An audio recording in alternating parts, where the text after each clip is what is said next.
ये कहानी पूरी तरह से डब स्टोरीज हब की ओर से है। दोस्तों, कम व्यूज के कारण अब अगली वीडियो तभी आएगी जब इस वीडियो पर 20 लाइक पूरे हो जाएंगे। तो बिना किसी देरी के चलिए शुरू करते हैं आज का रोमांचक एपिसोड 186। तेज और बिना आवाज के कदमों के साथ विवान सीढ़ियों की ओर बढ़ा।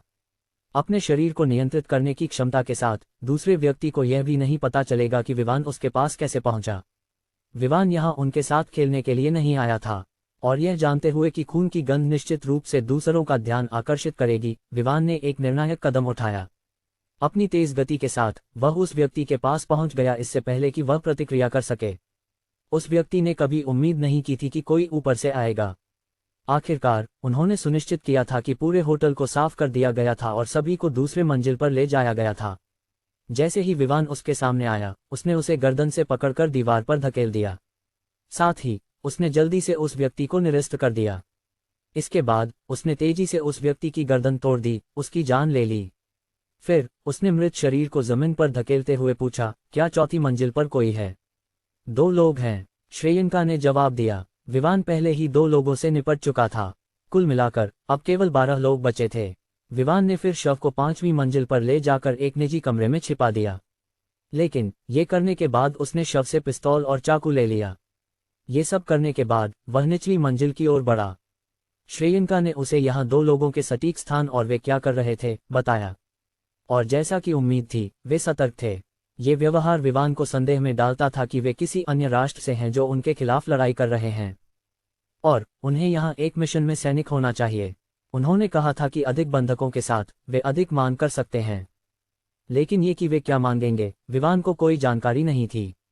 लेकिन फिर भी चूंकि उन्होंने यहाँ किसी को मारने की हिम्मत की, उन्हें उसी भाग्य का सामना करना होगा। सटीक स्थान जानने के बाद विवान ने कदम बढ़ाया। कैमरों के बारे में विवान को डर नहीं था कि उसे देखा जाएगा, और हालांकि उसने सोचा कि उसे इन लोगों से निपटने के लिए किसी बैकअप की आवश्यकता नहीं थी, फिर भी उसे किसी की जरूरत थी जो दृश्य को साफ कर सके। एक एक करके विवान ने समूह से निपटना शुरू किया। वह उन पर चुपके से जाता और उनकी गर्दन तोड़कर उन्हें मार देता।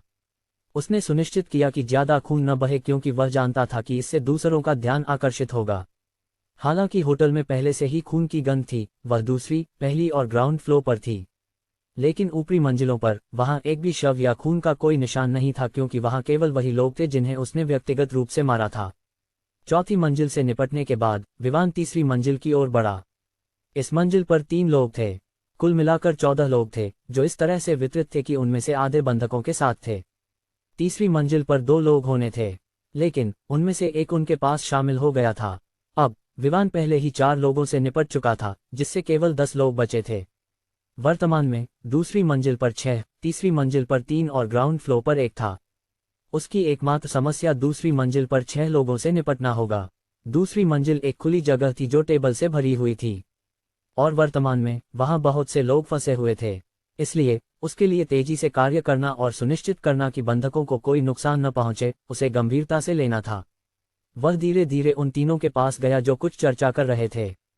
चूंकि वे बिखरे हुए नहीं थे, विवान को और अधिक सावधान और तेज होना पड़ा ताकि वह तीनों से पहले निपट सके, इससे पहले कि वे कुछ ऐसा कर सकें जो दूसरों को सतर्क कर दे। क्या तुम सुनिश्चित हो कि वे आ रहे हैं?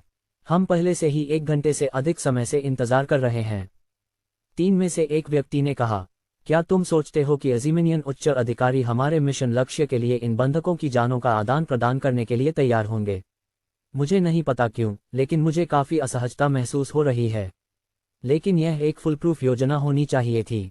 हमने इस मिशन को अंजाम देने से पहले बहुत जांच की थी, इसलिए मुझे विश्वास है कि उन्हें सहमत होना होगा, क्योंकि हमारे हाथों में उनके सैकड़ों नागरिकों की जानें हैं। मुझे अभी एक अजीब भावना हो रही है। हम मुख्य रूप से ऊपरी मंजिलों की रक्षा कर रहे हैं, क्योंकि हम नहीं सोचते कि अगर सेना ने किसी को भेजा तो वह जमीन से नहीं बल्कि सबसे ऊपर से आ सकेगा, लेकिन हम शायद ही किसी को छोड़ेंगे। लेकिन हालांकि हम निर्दोष हैं, मुझे लगता है कि कुछ गलत है। क्या गलत हो सकता है? हमने अन्य मंजिलों और छत को बिना किसी के छोड़ दिया है।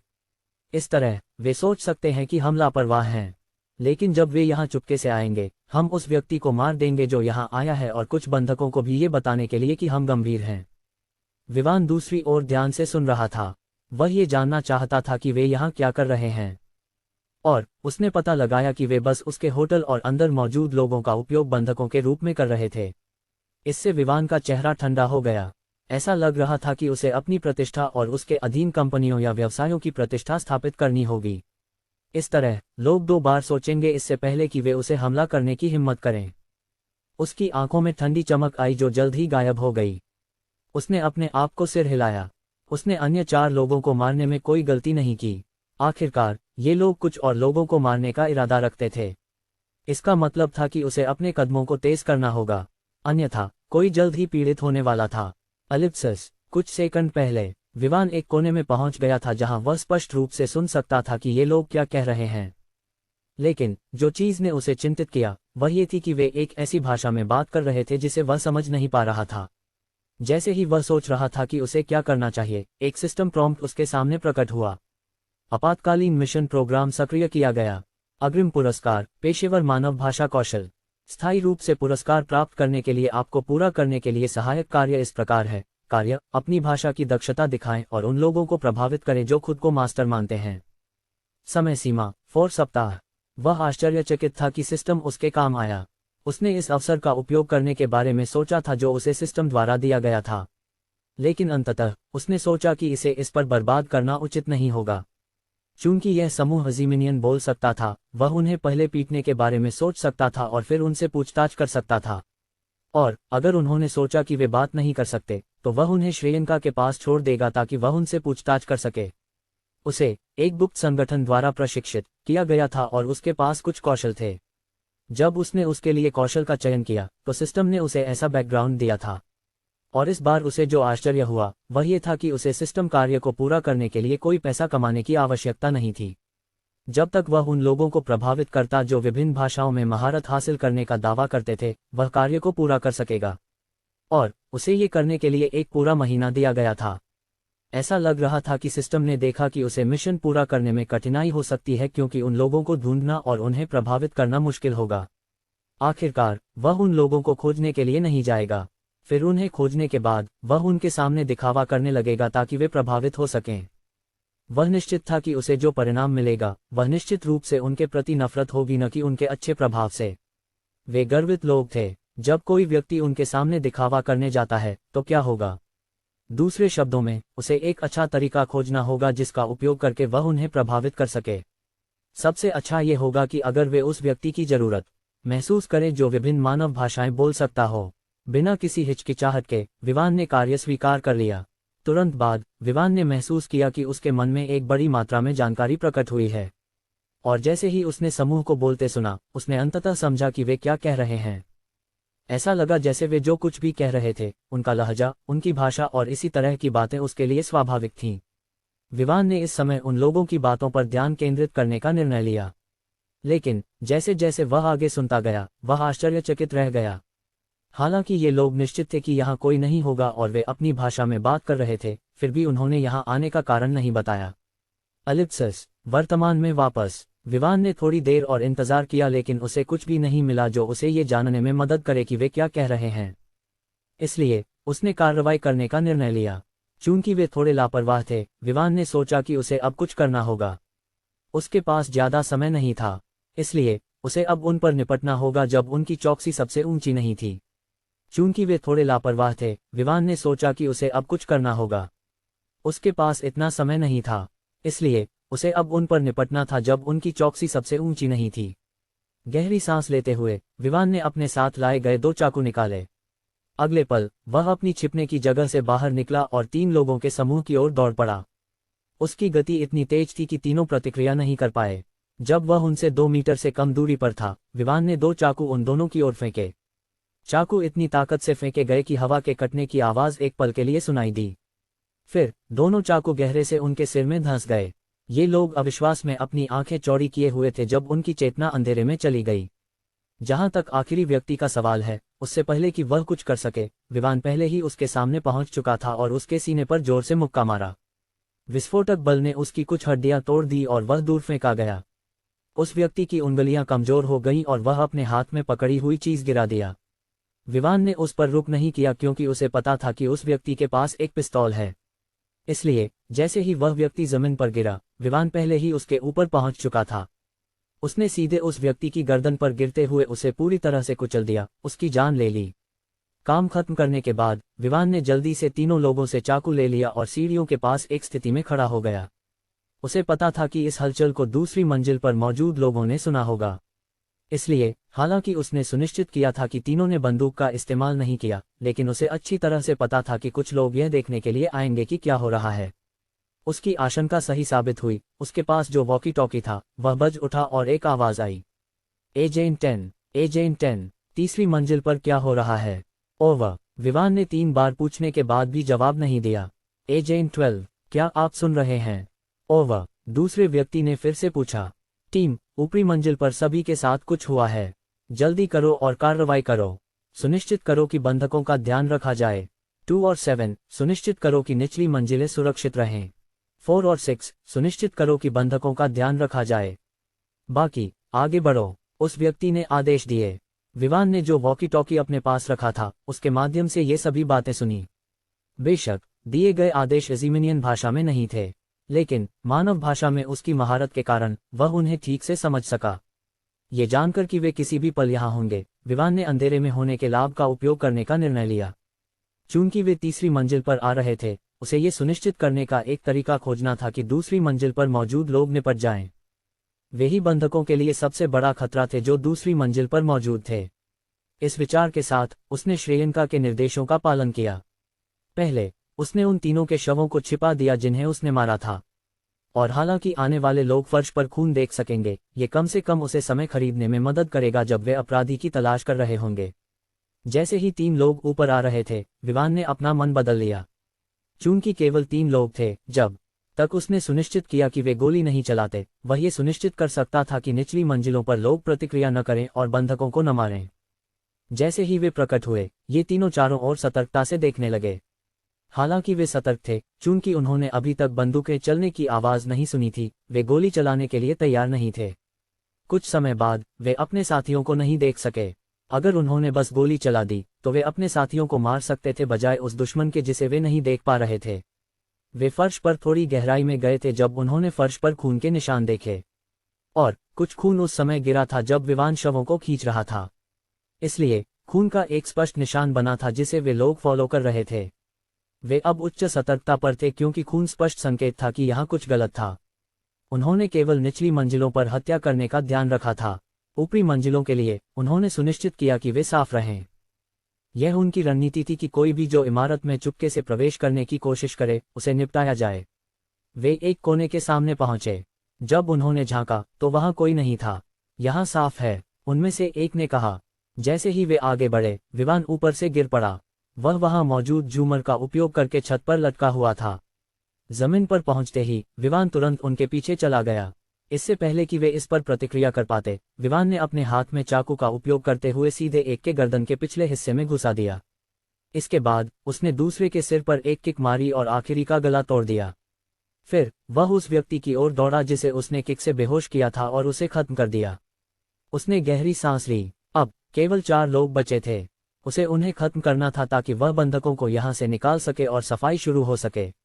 विवान ने यहां तीनों को छोड़ दिया और दूसरी मंजिल की ओर जाने वाली सीढ़ियों की ओर बढ़ा। चुपचाप उसने नीचे चढ़ना शुरू किया। उसे दूसरी मंजिल पर सभी लोगों के स्थान का पता था, इसलिए उसने पहले से ही उनके साथ निपटने की योजना बना ली थी। 2 पिस्तौल, एक प्रत्येक हाथ में, विवान दूसरी मंजिल की ओर जाने वाली सीढ़ियों के अंत पर रुका। जैसे ही उसने एक कदम आगे बढ़ाया, वह खुली जगह में होगा। यहां से विवान भीड़ की हलचल सुन सकता था। ये सभी लोग या तो रो रहे थे, दूसरों को सांत्वना देने की कोशिश कर रहे थे, या पागल होकर हंस रहे थे। क्या उनकी ओर से कोई गतिविधि है? विवान ने पूछा। उनमें से एक आपकी ओर आ रहा है। उसे लगभग 4 सेकंड में वहां होना चाहिए, श्रेयंका ने जवाब दिया। ठीक है। विवान ने सिर हिलाया और अपने हाथ में से एक पिस्तौल को रख दिया। अगर वह बंधकों से खून से भरे दृश्य को छिपा सके तो ये बेहतर होगा। आखिरकार कुछ लोग ऐसे हो सकते हैं जिन्हें किसी खून से भरे दृश्य को देखकर सोने या खाने में परेशानी हो। वह एक पल के लिए रुका और जैसे ही वह व्यक्ति प्रकट हुआ, विवान ने अपनी अद्भुत गति का उपयोग करते हुए उस व्यक्ति को अपनी ओर खींचा और उसकी गर्दन तोड़कर उसे मार डाला। वह निश्चित था कि दूसरा व्यक्ति इस पर प्रतिक्रिया देने के लिए आएगा जब वह देखेगा कि वह लंबे समय से नहीं आया है। और क्या आपको पता है कि उनका कप्तान कौन है? विवान को यह नहीं भूलना था कि उसे यहाँ से कुछ प्राप्त करना था। खैर मास्टर, आपने पहले ही उनके कप्तान को मार डाला है। श्रेयंका ने अजीब स्वर में जवाब दिया। क्या, मैंने उसे मार डाला? विवान ने आश्चर्य में लगभग चिल्लाया, लेकिन तुरंत खुद को रोक लिया और धीमी आवाज में पूछा, मास्टर, वह वही व्यक्ति है जिसे आपने 5वीं मंजिल पर मारा था? श्रेयंका ने कहा। विवान हैरान रह गया। उसने सोचा था कि कप्तान अधिक अनुभवी होगा और कम से कम इतना लापरवाह नहीं होगा, लेकिन वह व्यक्ति तो विवान के चुपके से आने और उसे खत्म करने के समय भी अपनी चौकसी नहीं रख रहा था। जहां तक श्रेयंका को यह जानने का सवाल है कि यह व्यक्ति कप्तान था, ये सरल था। होटल में रिकॉर्ड की गई घटनाओं के फुटेज के माध्यम से उसने देखा कि कौन आदेश दे रहा था और दूसरों से सम्मान प्राप्त कर रहा था। ठीक है, चूंकि कप्तान मर चुका है, मुझे लगता है कि हम सहायक कप्तान से वह जानकारी ले सकते हैं जो मुझे चाहिए, विवान ने कहा और जवाब की प्रतीक्षा की।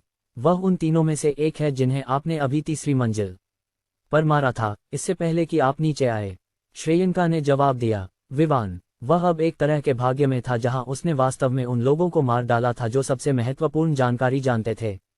ऐसा लग रहा था कि उसे इस समय मौजूद लोगों के साथ ही काम करना होगा।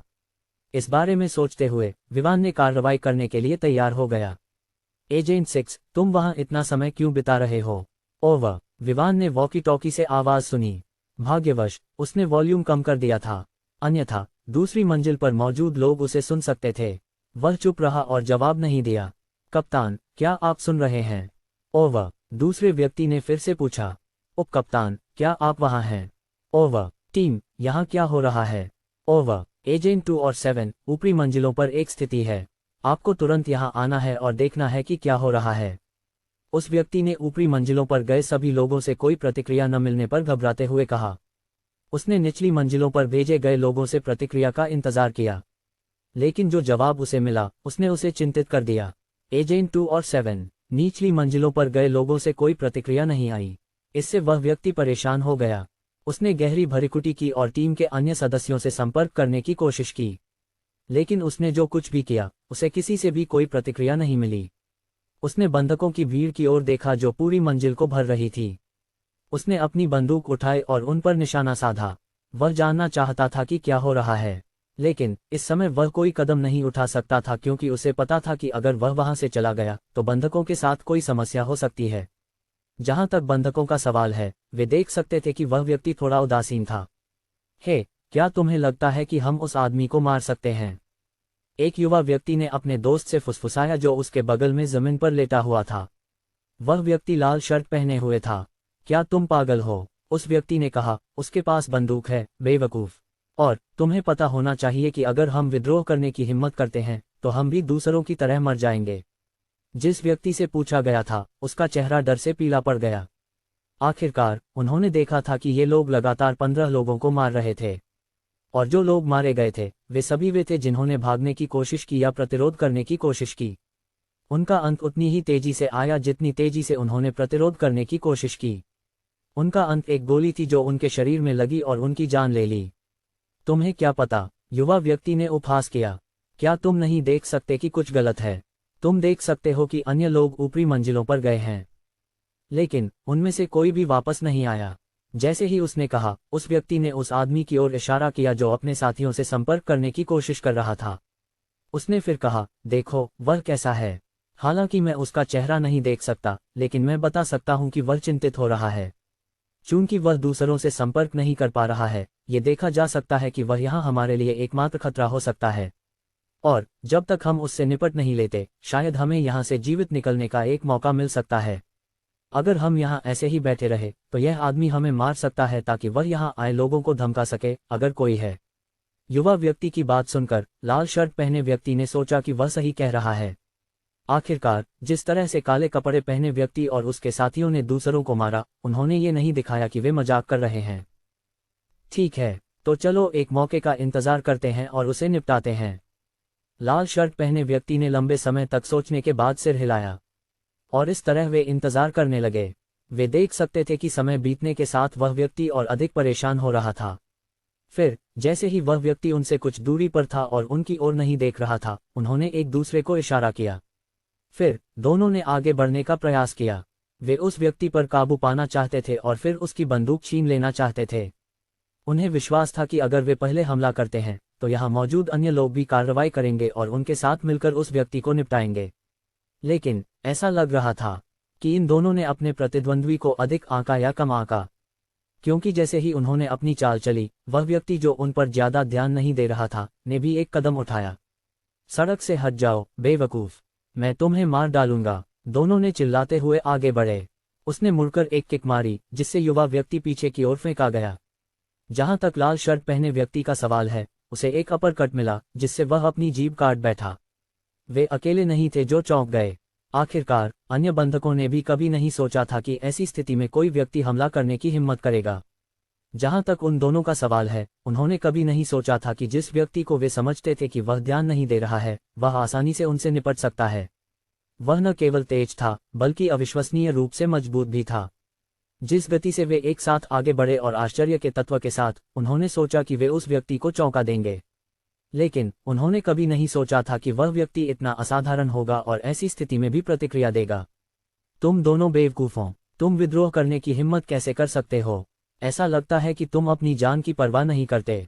वह व्यक्ति जो परेशान था कि उसके साथी प्रतिक्रिया नहीं दे रहे थे, उन कुछ लोगों पर गुस्सा हो गया जो उस पर हमला करने की कोशिश कर रहे थे। उसने AR-15 उठाए और दोनों की ओर निशाना साधा। वह इन दोनों को खत्म करने के लिए तैयार था। दोनों डर गए। वे पीछे की ओर खिसकने लगे और लगभग अपने कपड़ों में पेशाब कर दिए। जैसे ही उन्होंने अपनी ओर तनी हुई बंदूक को देखा, वे डर से कांपने लगे। वह व्यक्ति ट्रिगर दबाने ही वाला था कि अचानक उसे एक बड़ा खतरा महसूस हुआ। इससे पहले कि वह प्रतिक्रिया कर पाता, कुछ अचानक आया और उसकी हाथ में रखी बंदूक को हिट कर दिया। ऐसा लग रहा था कि जिसने वह वस्तु फेंकी थी, उसका लक्ष्य उसकी बंदूक को उसके हाथ से गिराना था। और इसलिए, हालांकि उसकी उंगली ट्रिगर के करीब थी, वह ट्रिगर दबाने में असफल रहा। वह व्यक्ति उस दिशा में मुड़ा जहां से उसे लगा कि वस्तु आई थी।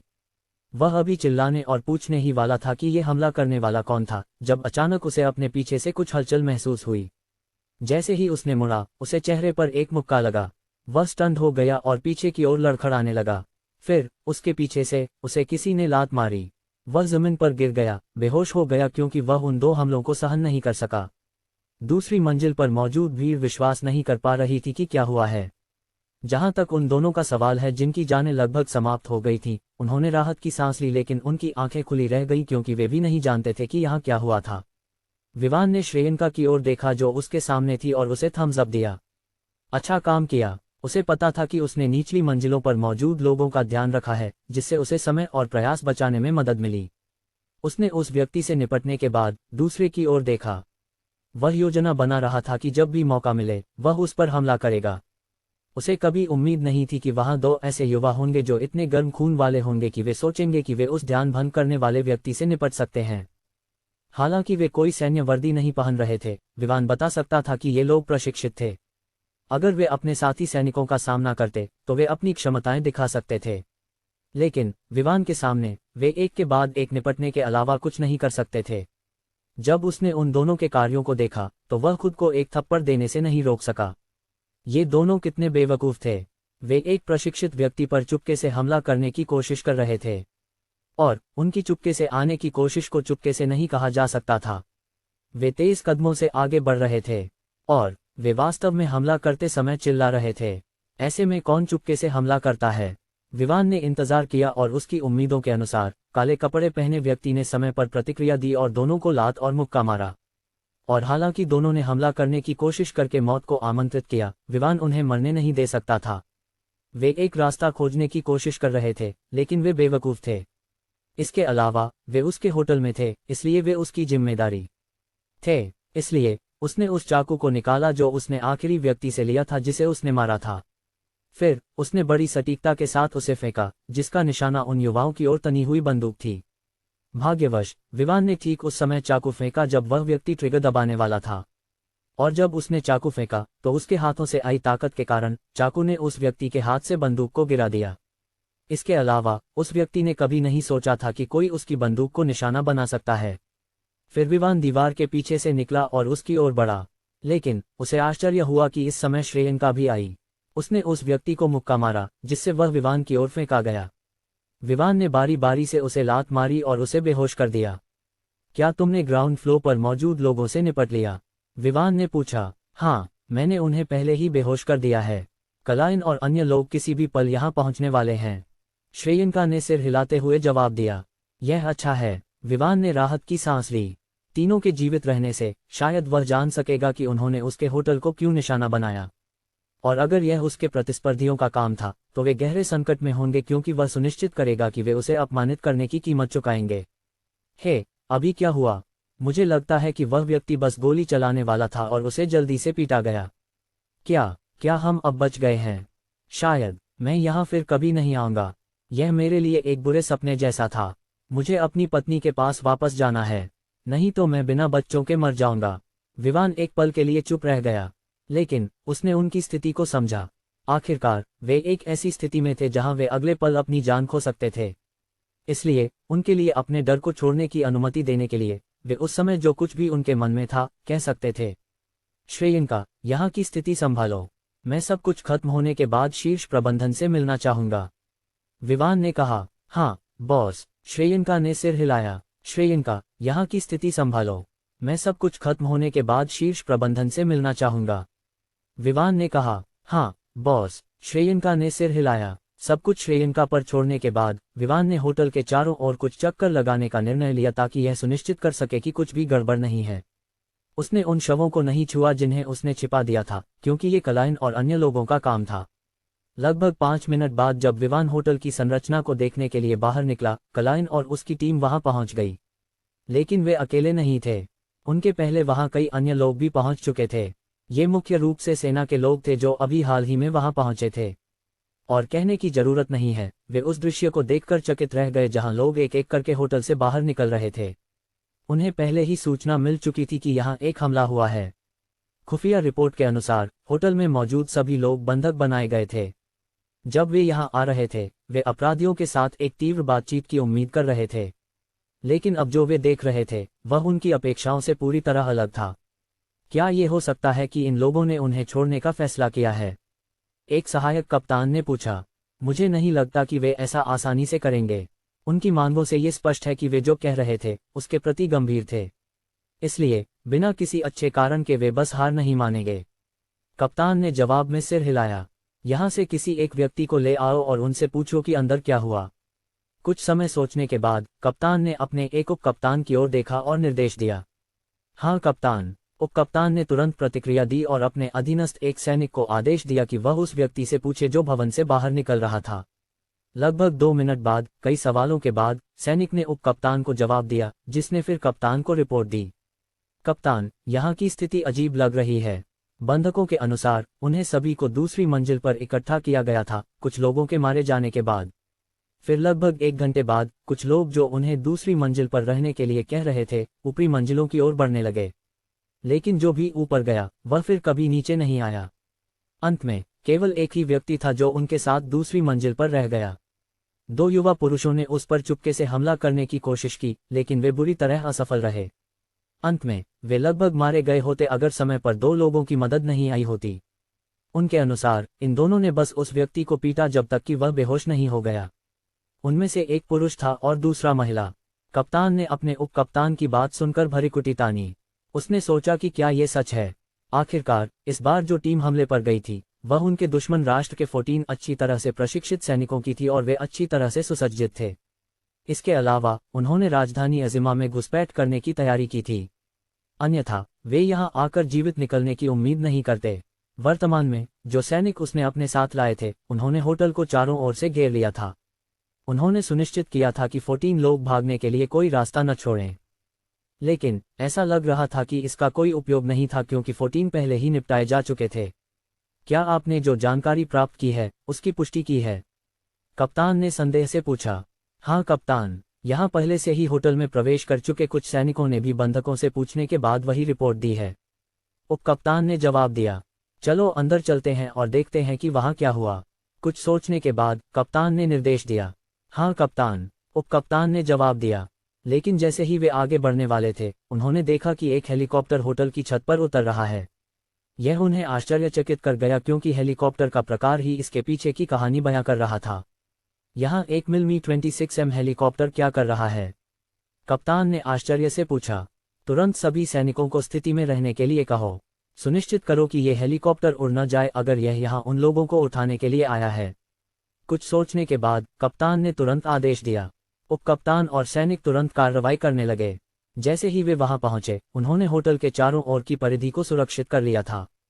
इसलिए हमला कहने में बस एक पल की बात थी और हेलीकॉप्टर को उड़ा दिया जाता। लेकिन चूंकि वे जानना चाहते थे कि 14 ने सब कुछ जोखिम में डालकर अज़िमा की राजधानी में आने का असली उद्देश्य क्या था, वे निश्चित रूप से उन्हें जीवित पकड़ना चाहेंगे। कुछ ही समय में जो सैनिक पहले ही होटल में प्रवेश कर चुके थे, वे छत पर पहुंच गए।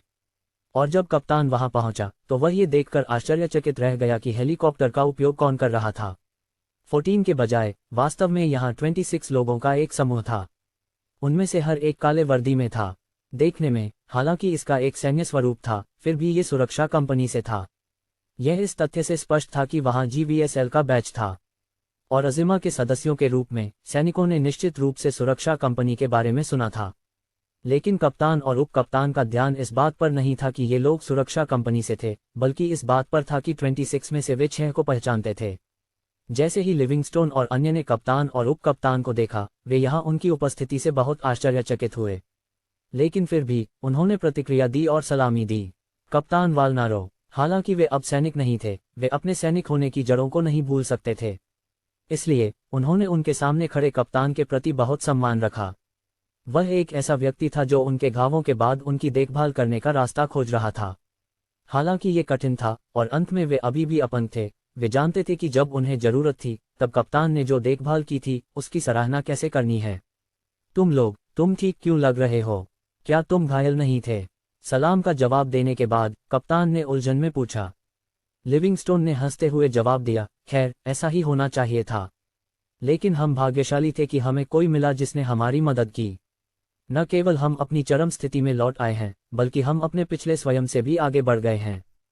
लिविंगस्टोन ने जब जवाब दिया तो वह सामान्य हो गया। चूंकि वह ड्यूटी पर नहीं था, इसलिए औपचारिकताओं की कोई आवश्यकता नहीं थी। मैं नहीं समझता कि तुम क्या कह रहे हो। हमने देश के सभी बेहतरीन अस्पतालों में कोशिश की, लेकिन तुम्हारी स्थिति का समाधान नहीं मिला। लेकिन अब तुम मुझे बता रहे हो कि तुम अपनी चरम स्थिति में वापस आ गए हो। कप्तान को जो सुन रहा था उस पर विश्वास नहीं हो रहा था। लेकिन वह दोषी नहीं था, क्योंकि उन्होंने वास्तव में अपनी पूरी कोशिश की थी। उन्होंने देश के सबसे अच्छे डॉक्टरों और सर्जनों की खोज की थी, लेकिन उनमें से कोई भी लिविंगस्टोन और अन्य की स्थिति को हल करने में सक्षम नहीं था। और सच कहें तो लिविंगस्टोन और अन्य अकेले नहीं थे जो उस स्थिति में थे। कई अन्य सैनिक थे जिन्हें उनके द्वारा प्राप्त चोटों के कारण रिटायर होना पड़ा था, और कई और लोग थे जो उनके बाद आए थे। मैं तुम्हें बता सकता था, लेकिन मुझे जानकारी जारी करने की अनुमति नहीं है। ये कुछ ऐसा है जो गोपनीय होना चाहिए। लिविंगस्टोन ने जवाब देने से पहले एक पल के लिए संकोच किया। उसे पता था कि शरीर को मजबूत करने का समाधान कुछ ऐसा नहीं था जिसे आसानी से उजागर किया जाना चाहिए। आखिरकार ये कुछ इतना जादुई था कि यह उन्हें ठीक कर सकता था और उन्हें और भी मजबूत बना सकता था। और अगर यह जानकारी दुश्मनों या कुछ लालची लोगों के कानों में पहुंच गई तो वे निश्चित रूप से समाधान की विधि प्राप्त करने के लिए अपनी पूरी कोशिश करेंगे। और यह विवान के लिए अच्छा नहीं था। वालनारो ने यह सुनकर भरिकुटी तानी कि लिविंगस्टोन जानकारी का खुलासा नहीं कर सकता, लेकिन एक सैनिक के रूप में वह वास्तव में जानकारी प्राप्त करना चाहता था। न केवल यह उन कई सैनिकों को बचाएगा जो रिटायर होने के लिए मजबूर थे, बल्कि यह उनकी ताकत को भी मजबूत करेगा। वह अभी और पूछने ही वाला था जब एक सैनिक ने रिपोर्ट लाते हुए उसे रोका। कप्तान, हमने पाया है कि 14 में से 11 लोग मारे गए हैं और 3 लोग पकड़े गए हैं।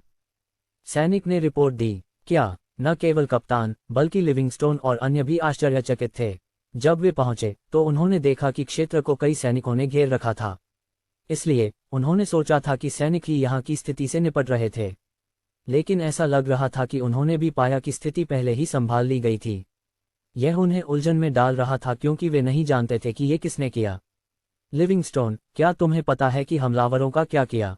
वालनारो ने पूछा। उसके दृष्टिकोण से, चूंकि लिविंगस्टोन और उसकी टीम यहाँ थी, उनके होटल से कुछ संबंध होना चाहिए। तो शायद वे जानते थे कि आज जिन 14 लोगों ने हमला किया उन्हें किसने संभाला।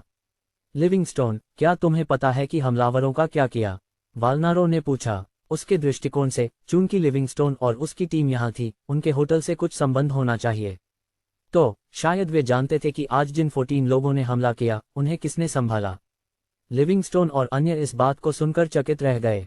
उन्होंने सोचा था कि चूंकि सेना यहाँ है, शायद वे ही स्थिति को संभालने वाले थे। लेकिन ऐसा लगता था कि वे इस मामले में पूरी तरह गलत थे।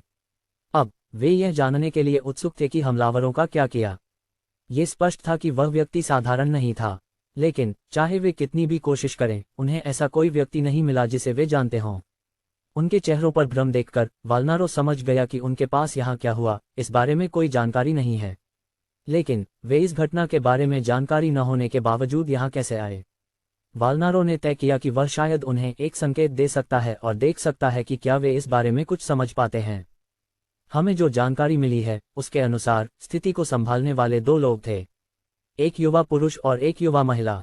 लिविंगस्टोन ने सोचा कि क्या वह किसी ऐसे व्यक्ति को जानता है, लेकिन अंत में उसने सिर हिलाते हुए जवाब दिया, मुझे नहीं लगता कि मैं किसी युवा पुरुष या महिला को जानता हूं जो सेना से संबंधित स्थिति को संभाल सके। लेकिन शायद वे हमारे बॉस से संबंधित हैं। तुम्हारा बॉस? वाल्नारो ने लिविंगस्टोन द्वारा प्रकट की गई जानकारी से आश्चर्यचकित होकर पूछा। उसने सोचा कि यह व्यक्ति कौन है जो लिविंगस्टोन जैसे गर्वित सैनिक को बॉस कहने के लिए मजबूर कर सकता है। वह अभी पूछने ही वाला था कि बॉस कौन है, जब उसके एक सैनिक ने आगे बढ़कर रिपोर्ट दी, कप्तान, यहाँ दो लोग हैं जो यहाँ क्या हुआ इस बारे में रिपोर्ट देने से इनकार कर रहे हैं और न ही वे हमारी जांच में सहयोग कर रहे हैं। सैनिक ने कहा। वाल्नारो ने भरीकुटी तानी। ये बहुत कम बार होता था कि कोई उनके साथ सहयोग नहीं करता जब वे किसी बड़े हमले की जांच कर रहे होते थे जिसमें दर्जनों नागरिकों की मौत हुई हो। ज्यादातर मामलों में ये कुछ लोग आमतौर पर जासूस या अपराधी होते थे और जानबूझकर जानकारी नहीं देते थे, और उनका अंत निश्चित रूप से ऐसा होता था कि वे पहले बोलने का पछतावा करते थे। लेकिन जो बात उसे आश्चर्यचकित कर रही थी वह ये थी कि वे संदिग्ध होने के बावजूद उन लोगों को पकड़ने के बजाय रिपोर्ट कर रहे थे। क्या हुआ? वाल्नारो ने पूछा। कप्तान, वे कह रहे हैं कि वे आज के घटना के बारे में हमसे जवाब की उम्मीद कर रहे हैं। इसके अलावा ये दोनों वही हैं जिन्होंने आज हमलावरों से निपटा। सैनिक ने जवाब दिया। उन्होंने अभी पूछा था और पुष्टि की थी कि वे दोनों वास्तव में उन दो युवा पुरुषों और अन्य बंधकों को बचाने वाले थे, इसलिए वे यह नहीं जानते थे कि स्थिति को कैसे संभालना है। सैनिकों के रूप में उन्हें पता था कि 14 लोगों से निपटने के लिए उन्हें अत्यधिक कुशल होना चाहिए, और तथ्य ये था कि उन्होंने वास्तव में 14 लोगों के समूह से निपटने के लिए अपने जीवन को जोखिम में डाला। इसलिए सैनिक यह नहीं जानते थे कि उन्हें कैसे संभालना चाहिए। आखिरकार वे अपराधी नहीं थे और उनके पास यहाँ क्या हो रहा है इसके बारे में स्पष्टीकरण मांगने का अधिकार था। चलो चलते हैं और देखते हैं कि वहाँ क्या हो रहा है, वाल्नारो ने कहा। लिविंगस्टोन द्वारा उल्लेखित बॉस के मुद्दे को उसने इस समय के लिए अलग रख दिया। होटल के लॉबी क्षेत्र में विवान सोफे पर श्रेयंका के साथ बैठा था। वह वर्तमान में चिंतित था क्योंकि वह देख रहा था कि सैनिक शवों का ध्यान रख रहे थे। उसने उम्मीद नहीं की थी कि सैनिक केवल तब आएंगे जब उसने पहले ही स्थिति को संभाल लिया हो, लेकिन फिर भी उसने सोचा कि वे स्थिति को संभालने में उसकी मदद कर सकते हैं क्योंकि क्लाइन और टीम अभी तक नहीं पहुंची थी। इसके अलावा श्रेयंका सब कुछ अकेले नहीं संभाल सकती थी, लेकिन जो चीज़ उसे उदास कर रही थी वह ये थी कि ये लोग केवल आए थे और उसके सामने घमंड करने की कोशिश कर रहे थे। इससे लिविंगस्टोन से मिली सैनिकों की छवि उसके मन में थोड़ी गिर गई, लेकिन फिर भी उसने पूरी तरह से उनके साथ सहयोग करने से इनकार कर दिया जब तक कि वे उसे ये स्पष्टीकरण नहीं देते कि ये सशस्त्र लोग उसके होटल में कैसे पहुंचे जो शहर के केंद्र के बहुत करीब था। होटल के शीर्ष प्रबंधन के साथ बैठक के बारे में उसने तय किया कि वह केवल तब उनसे मिलेगा जब सैनिक यहाँ से चले जाएंगे। उसे पता था कि ये लोग निश्चित रूप से बल का उपयोग करने की कोशिश करेंगे, लेकिन यह उसके लिए मायने नहीं रखता था क्योंकि वह कमजोर नहीं था। हालांकि वह पूरी सेना के खिलाफ प्रतिस्पर्धा नहीं कर सकता, एक एकल पलटन कुछ नहीं थी जब तक कि उसके पास हथियार हों। जब वह अभी भी गहरे विचार में था उसने लिफ्ट के खुलने की आवाज़ सुनी। इसके साथ ही एक समूह उसमें से बाहर निकला। यहाँ का लिफ्ट इतना बड़ा था कि इसमें 40 लोगों तक समा सकते थे, लेकिन आश्चर्यजनक रूप से यह इस समय भरा हुआ था। विवान ने बाहर निकले समूह को देखा। उसने देखा कि वे उसकी ओर बढ़ रहे हैं, और समूह में उसे आश्चर्य हुआ कि क्लाइन और समूह भी उनमें थे। वर्तमान में विवान का ध्यान मुख्य रूप से उस व्यक्ति पर था जो आगे था। उसके बाल छोटे थे और वह अपनी सैन्य वर्दी में नहीं था। उसके चारों ओर का माहौल और आभा कुछ ऐसा था जो दूसरों को बताता था कि वह एक ऐसा व्यक्ति है जिसने बहुत कुछ देखा है। वहाँ एक भयंकर आभा भी थी जो लोगों को ऐसा महसूस कराती थी जैसे वह अगले ही पल उन पर हमला कर देगा। फिर भी विवान और श्रेयंका के सामने ये कुछ खास नहीं था। यह न कहने के लिए कि वे वालनारो से मजबूत थे, उसके चारों ओर की हवा और आभा कुछ ऐसा था जिसे वे अपनी लड़ाई की क्षमता और पेशेवर लड़ाकू कौशल के कारण पूरी तरह से नजरअंदाज कर सकते थे। जब वालनारो दोनों के सामने पहुंचा तो वह आश्चर्यचकित था कि वे उसकी जानबूझकर छोड़ी गई आभा पर कोई प्रतिक्रिया नहीं दिखा रहे थे। इसके अलावा जब उसने उनकी आंखों में देखा तो उसे लगा कि उसके सामने कुछ भी छिपाना संभव नहीं है। उससे पहले कि वह एक शब्द कह सके, लिविंगस्टोन और अन्य आगे बढ़े और आश्चर्य से बोले, बॉस, मिस श्रेयंका, आप लोग यहाँ हैं। ये स्पष्ट था कि वे दोनों को यहाँ देखकर आश्चर्यचकित थे। हालांकि उन्होंने सुरक्षा कंपनी में या अन्य इंटरैक्शन के दौरान दोनों को पहले देखा था, लेकिन उनमें से किसी ने भी नहीं सोचा था कि दोनों की उच्च लड़ाई की क्षमताएं होंगी। हालांकि वे दोषी नहीं थे क्योंकि विवान और श्रेयंका वास्तव में बहुत युवा थे, और हालांकि यह सच था कि उन्होंने अपनी ताकत बढ़ाने के लिए शरीर को मजबूत करने के समाधान का उपयोग किया हो सकता है, लेकिन उन्होंने नहीं माना कि यह उन्हें वास्तव में 14 सशस्त्र पुरुषों से निपटने के लिए पर्याप्त था। इसके अलावा वे खुद भी शुरू में सशस्त्र नहीं थे। कलाइन और उसके समूह एक अच्छे उदाहरण थे। हालांकि वे सामान्य सैनिकों की तुलना में बहुत मजबूत थे, इसका मतलब यह नहीं था कि वे वास्तव में उनके साथ निपट सकते थे यदि बंदूकें शामिल हों। ताकत ही सब कुछ नहीं है, अनुभव और कौशल भी महत्वपूर्ण है। इस बिंदु पर वालनारो स्थिति को समझने लगा था। चूंकि यहाँ युवा व्यक्ति लिविंगस्टोन का बॉस था, ये समझ में आता था कि उसके पास कुछ क्षमताएं होंगी, लेकिन वह अभी भी ये जानने के लिए उत्सुक था कि उसके पास ऐसी क्या पृष्ठभूमि है कि वह यहाँ होटल की स्थिति को संभाल सके। यह अच्छा है कि आप लोग यहाँ हैं, विवान ने जवाब में सिर हिलाया। हालांकि उन्हें आने में कुछ समय लगा, कम से कम वे यहाँ पहले से ही थे। इसका मतलब था कि उनकी आपातकालीन स्थितियों पर प्रतिक्रिया काफी अच्छी थी। आखिरकार वे अभी भी प्रशिक्षण में थे जब वह मुख्यालय से निकले थे, लेकिन आश्चर्यजनक रूप से वे अपने वर्तमान वर्दी में बदलने और यहाँ आने में सफल रहे। हालांकि उनकी कमी निश्चित रूप से हथियारों की थी। अगर उन्हें हथियार मिल जाते तो वे निश्चित रूप से एक निजी सेना की तरह दिखते। आज जैसी आपात स्थिति में वे भविष्य में इसे शांतिपूर्वक संभालने में सक्षम होते। इन सभी ने विवान के संकल्प को बढ़ा दिया कि वह उन्हें हथियार दिलाए, लेकिन समस्या ये थी कि वह उन्हें कैसे प्राप्त करेगा। शायद जोनाथन मदद कर सकता है। ये कुछ ऐसा था जिसे उसे बाद में पूछना होगा जब वह यहाँ से बाहर निकल जाएगा। फिलहाल उसे अपने सामने खड़े व्यक्ति से जवाब चाहिए था। मुझे उम्मीद नहीं थी कि तुम वास्तव में लिविंगस्टोन के बॉस हो, वालनारो ने थोड़ी आश्चर्य की आवाज में कहा। उसके चेहरे पर कोई बदलाव नहीं था।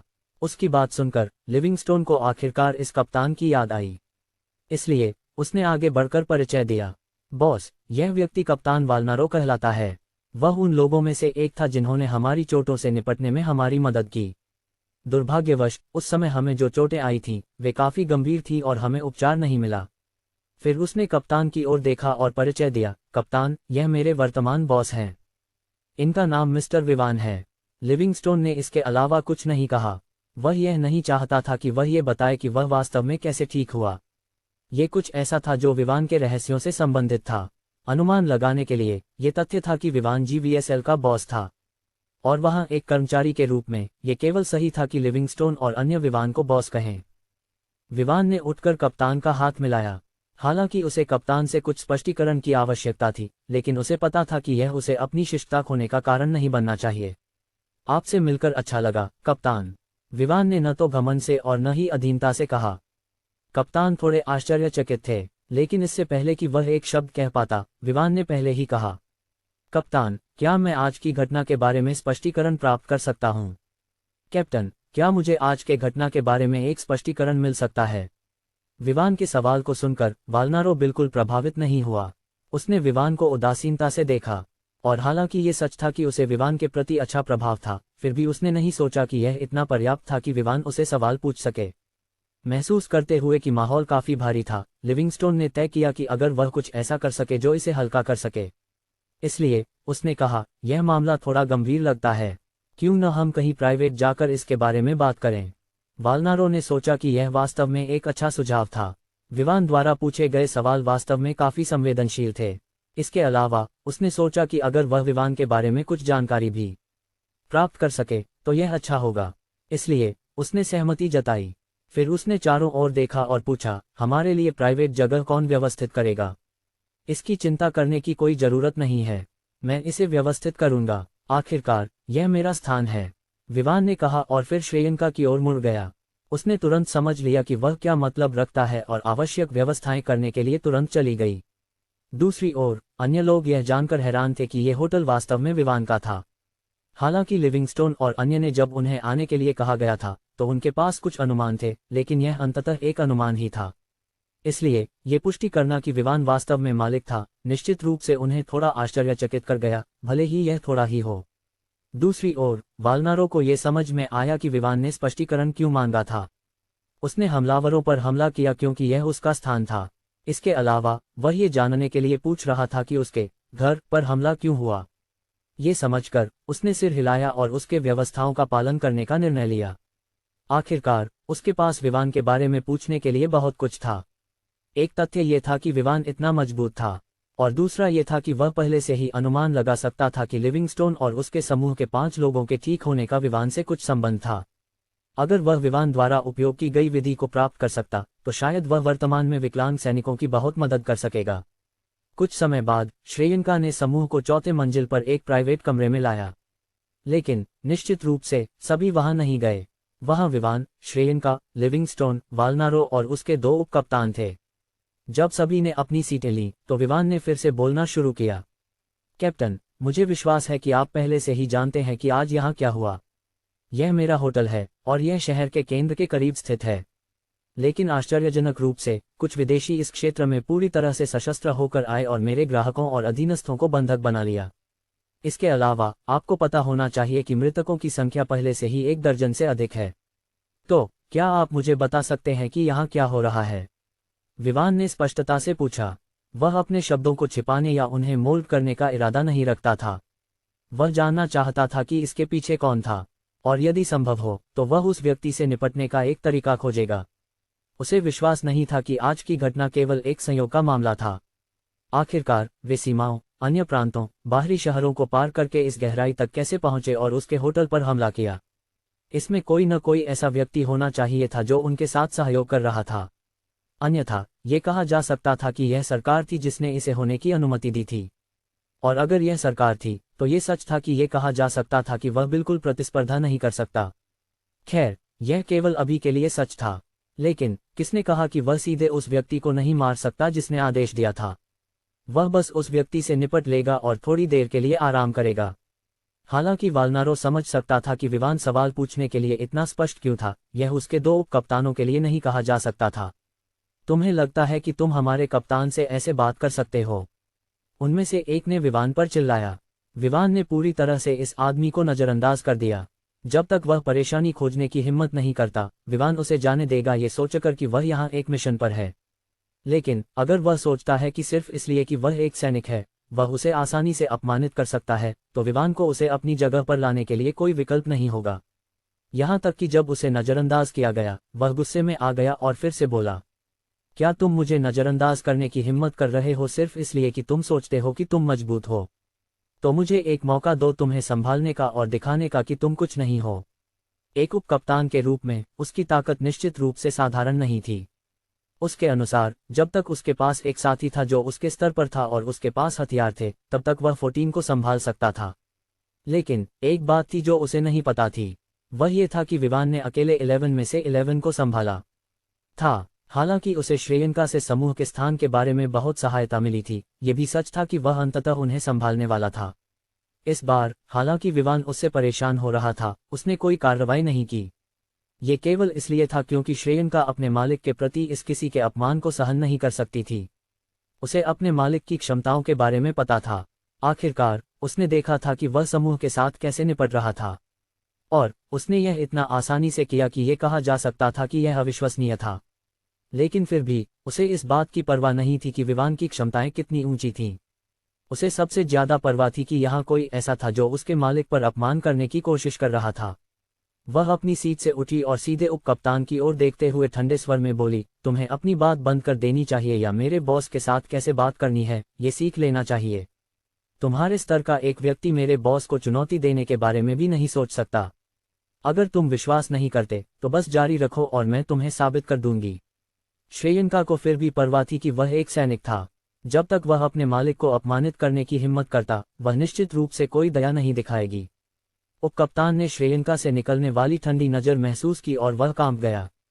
ये कुछ स्वाभाविक था। अचानक उसे ऐसा महसूस हुआ जैसे वह एक बर्फ के तहखाने में फेंक दिया गया हो। उस पर छा गया अचानक डर उसके दिल की धड़कन को एक पल के लिए तेज कर दिया।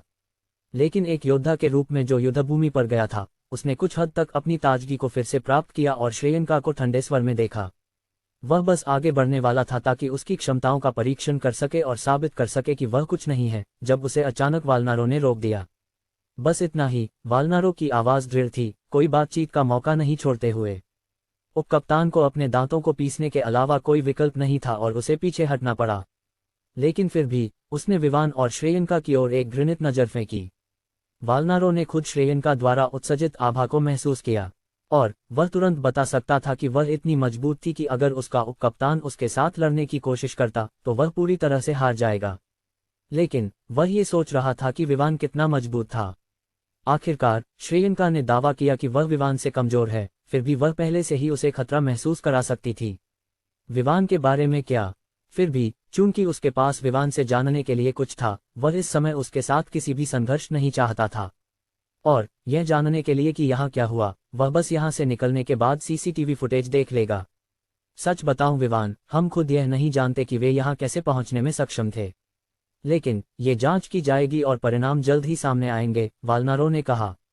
फिर पुलिस बल के इस मुद्दे के बारे में कि वे यहाँ होने के बावजूद कार्रवाई नहीं कर रहे थे, उन्हें हस्तक्षेप करने की अनुमति नहीं थी।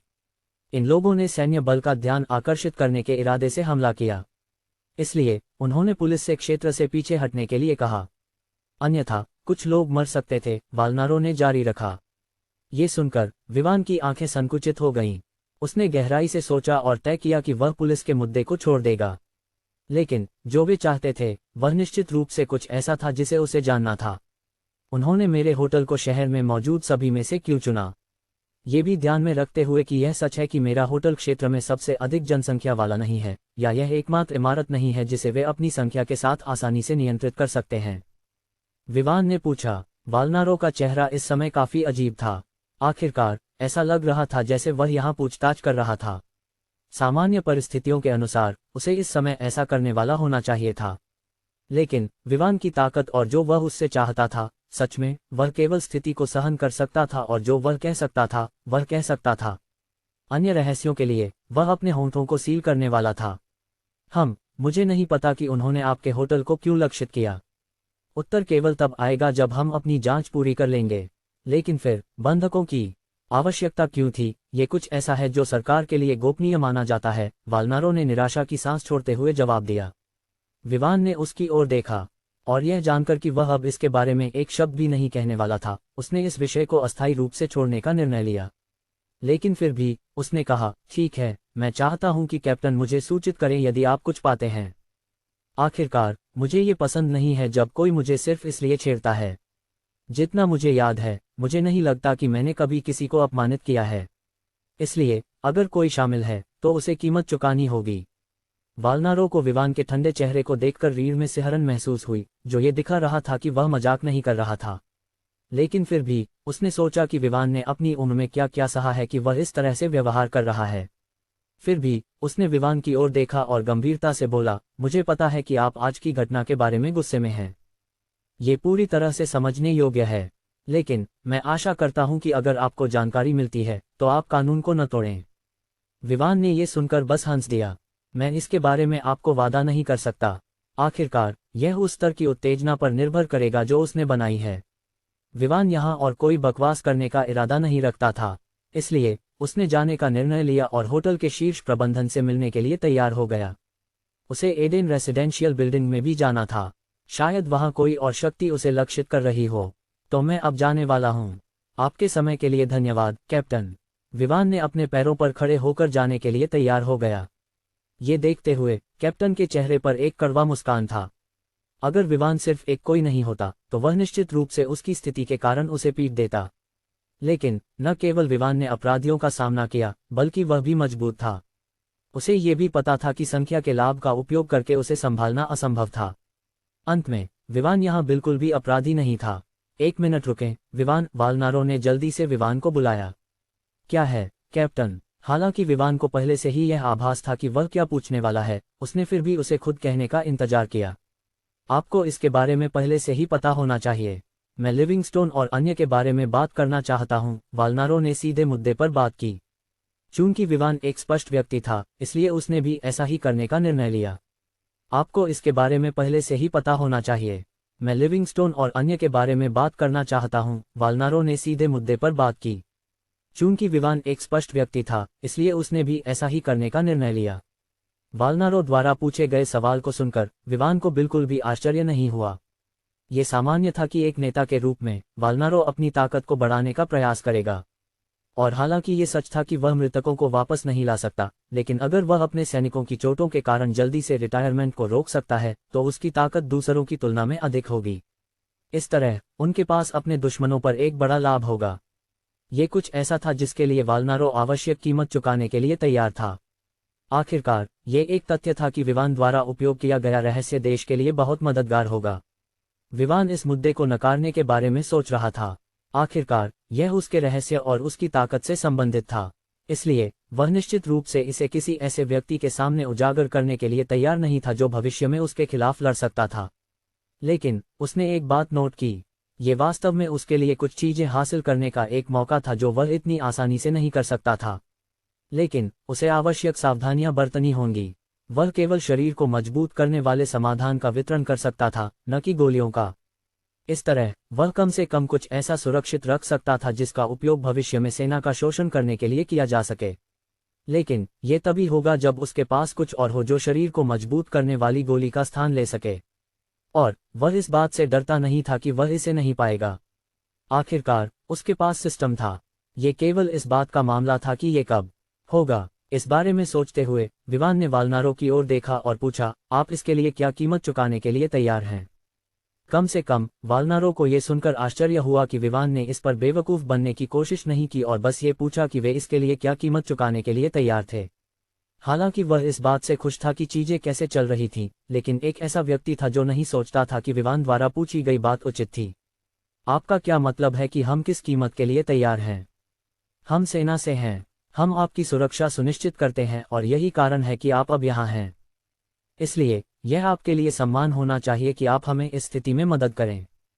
निश्चित रूप से ये बात उस उपकप्तान ने कही थी जो इस समय बड़ा मुंह दिखा रहा था। उस पल में विवान का चेहरा अंधेरा हो गया। ऐसा लग रहा था कि इस आदमी को लगता था कि वह केवल इसलिए विवान से बहुत सुपीरियर है क्योंकि वह एक सैनिक है। लेकिन ये पूरी तरह से गलत था। उसने इस स्थिति में गलत लक्ष्य चुना था। विवान पहले से ही थक चुका था क्योंकि उसके सौतेले भाई हमेशा उसके सामने ताकतवर बनकर पेश आते थे। और उपकप्तान को देखकर जिस तरह से वह अपने चेहरे पर आत्मधार्मिकता का भाव दिखा रहा था, विवान तुरंत चिढ़ गया। और इससे पहले कि वाल्नारो कुछ कह पाता, विवान ने पहले ही कदम उठा लिया। वह उपकप्तान के सामने प्रकट हुआ और उसके सिर पर प्रहार किया। उपकप्तान, जो इस परिदृश्य की उम्मीद नहीं कर रहा था, तुरंत उड़ा दिया गया। जब वह जमीन पर गिरा, विवान पहले ही उसके सामने पहुंच चुका था। उसने उसे गर्दन से उठाया और उसकी आंखों में सीधे देखा। उसकी आंखें इतनी ठंडी थीं कि उन्होंने तुरंत उपकप्तान को जकड़ लिया। उस आदमी ने बिल्कुल भी उम्मीद नहीं की थी कि विवान वास्तव में उस पर हमला करेगा। इसके अलावा उसने सोचा था कि वह विवान का सामना करने के लिए पर्याप्त मजबूत है। लेकिन जिस स्थिति में वह था, वह इस बात का पर्याप्त सबूत था कि वह भ्रमित था। ऐसा लग रहा था कि उसने बहुत सोचा था। अंत में वह विवान के एक ही प्रहार को भी सहन नहीं कर सका। क्या आप दोबारा कह सकते हैं कि आप पहले क्या कहने की कोशिश कर रहे थे? विवान ने ठंडे स्वर में पूछा। वह किसी न किसी को अपनी गरिमा पर कदम रखने नहीं दे सकता था। यह उसकी सेना की मदद करना सम्मान होना चाहिए। बकवास। हालांकि वह अपने देश से प्यार करता था, लेकिन यह इस हद तक नहीं था कि वह वास्तव में कुछ ऐसा दे दे जो उसने बहुत मेहनत से प्राप्त किया हो। इसके अलावा ये सभी लड़ाइयाँ लाभ के कारण थीं। दुश्मनी इस तथ्य के कारण थी कि कोई औरों को वह पाने से रोक रहा था जो वे चाहते थे। और वह निश्चित था कि अजीमा ने भी जो वे चाहते थे उसे पाने के लिए अन्य देशों पर हमला किया था। वाल्नारो ने विवान को रोकने और उसके हमले को रोकने के लिए कदम उठाना चाहा, जब उसे अचानक श्रेयंका ने रोक दिया। वह अकेला नहीं था क्योंकि उसके अन्य उपकप्तान को भी लिविंगस्टोन ने रोका था। इस समय वाल्नारो का चेहरा अच्छा नहीं था। आखिरकार विवान का उसके एक अधीनस्थ पर हमला करना उसके प्रति अपमान था। इसके अलावा लिविंगस्टोन की कार्रवाई ने उसके चेहरे को और भी बदतर बना दिया। आखिरकार वह पहले एक सैनिक था, लेकिन अब वह उनके सामने खड़ा था। वाल्नारो ने विवान की ओर देखा। जब उसने देखा कि विवान का इरादा उसे केवल पीटने का है, तो उसने तय किया कि चीजों को वैसे ही चलने दिया जाए। आखिरकार ये सच था कि उसके अधीनस्थ ने पहले ही बेतुकी बात की थी। इसके अलावा ये बस एक अच्छा मौका होगा ये सुनिश्चित करने के लिए कि वह अगली बार घमंडी न हो। इस विचार के साथ उसने दूसरे उपकप्तान को इशारा किया कि वह पीछे हट जाए। वह अभी भी सोचता था कि विवान द्वारा लिविंगस्टोन और अन्य को ठीक करने के लिए उपयोग किए गए रहस्य को प्राप्त करना प्राथमिकता थी। इसलिए वह विवान को जो कर रहा था उसे पूरा करने के लिए इंतजार कर सकता था ताकि वे उस पर चर्चा कर सकें जो वे पहले बात कर रहे थे। दूसरी ओर विवान को इस बात की परवाह नहीं थी कि वाल्नारो क्या सोच रहा था। जब तक वह इस समय में शामिल नहीं होता यह उसके लिए अच्छा था। वह पहले उस आदमी से निपट सकता था और फिर दूसरों से निपट सकता था। उपकप्तान, जो उम्मीद कर रहा था कि कैप्टन और उसके सहयोगी उसकी मदद के लिए आएंगे, निराश हो गया जब उसने देखा कि उनके पास ऐसा करने का कोई इरादा नहीं था। वह बस पूछने वाला था जब अचानक उसकी गर्दन के चारों ओर की पकड़ कस गई। हवा का पूरी तरह से कट जाना उपकप्तान की आंखों को चौड़ा कर दिया। उसने विवान की पकड़ से बाहर निकलने के लिए बेताब कोशिश की, लेकिन कोई सफलता नहीं मिली। उसने विवान पर हमला करने की कोशिश की, लेकिन उसकी सभी कोशिशें व्यर्थ थीं। वह विवान को उसे हवा में पकड़ने में भी संघर्ष नहीं करवा सका। मैंने आपसे एक सवाल पूछा, शायद आपने मुझे नहीं सुना। विवान की ठंडी आवाज उपकप्तान के कानों में पहुंची। इससे उसकी रीढ़ में सिहरन दौड़ गई। हालांकि वह एक गर्वित व्यक्ति था, न केवल अपनी ताकत के कारण बल्कि अपनी स्थिति के कारण भी। लेकिन अब इनमें से कोई भी उसे उस स्थिति से बाहर निकालने में सहायक नहीं लग रहा था जिसमें वह था। हालांकि वह वर्तमान में अपने टूटे हुए नाक के कारण खून बहा रहा था, उसने खुद को सिर हिलाने के लिए मजबूर किया। ये देखकर विवान मुस्कुराया और पूछा, क्या आप अब भी दोबारा नहीं कहना चाहते कि आप पहले क्या कह रहे थे, भले ही मैंने आपसे ऐसा करने के लिए कहा। इस बिंदु पर उपकप्तान रोने की इच्छा रखता था। सांस लेने की बात तो छोड़िए, वह बोल भी नहीं सकता था। तो विवान उससे क्या बात कर रहा था कि वह बोलने की इच्छा नहीं रखता। हालांकि वह भी दूसरों को परेशान करना पसंद करता था, लेकिन उसे शिकायत करने के अलावा कोई विकल्प नहीं था कि वह खुद परेशान हो रहा था। यहाँ तक कि वाल्नारो और अन्य तीनों के पास भी ये सोचने के अलावा कोई विकल्प नहीं था कि विवान वास्तव में इस समय बहुत बुरा था। वह आखिरकार उस आदमी को बहुत कठिनाई दे रहा था। जब देखा कि वह आदमी लगभग दम घुटने के कारण बेहोश हो गया है, विवान ने हंसते हुए उसे फर्श पर फेंक दिया। हालांकि वह उस आदमी की लगातार उत्तेजना से गुस्से में था, लेकिन ये कुछ ऐसा नहीं था जिसे वह महत्वपूर्ण मानता था। फिर उसने वाल्नारो की ओर मुड़कर कहा, कैप्टन, मुझे उम्मीद है कि आप मेरी इस कार्रवाई से नाराज नहीं होंगे। इस आदमी ने बस मुझे परेशान कर दिया और मैं इसे और सहन नहीं कर सका। ये जानकर कि विवान के साथ बहस करना महत्वपूर्ण नहीं था, वाल्नारो ने बस उसे कंधे उचका दिया और कहा, ठीक है, मुझे ये स्वीकार करने के अलावा कोई विकल्प नहीं है कि उसे वास्तव में एक पीटने की जरूरत थी। जब तक वह मरा नहीं, आप उसे और पीट सकते थे। हालांकि यह सच नहीं था। वाल्नारो ने सोचा कि इससे विवान इस समय के मुद्दे को भूल जाएगा। विवान ने यह सुनकर मुस्कुराया। उसने कहा, अगर ऐसा है तो मैं जब जा रहा होऊंगा तो उसे फिर से पीटूंगा। वाल्नारो ने यह सुनकर अपने होंठों को चिराते हुए महसूस किया, लेकिन फिर भी उसने सोचा कि विवान इस बारे में मजाक कर रहा था।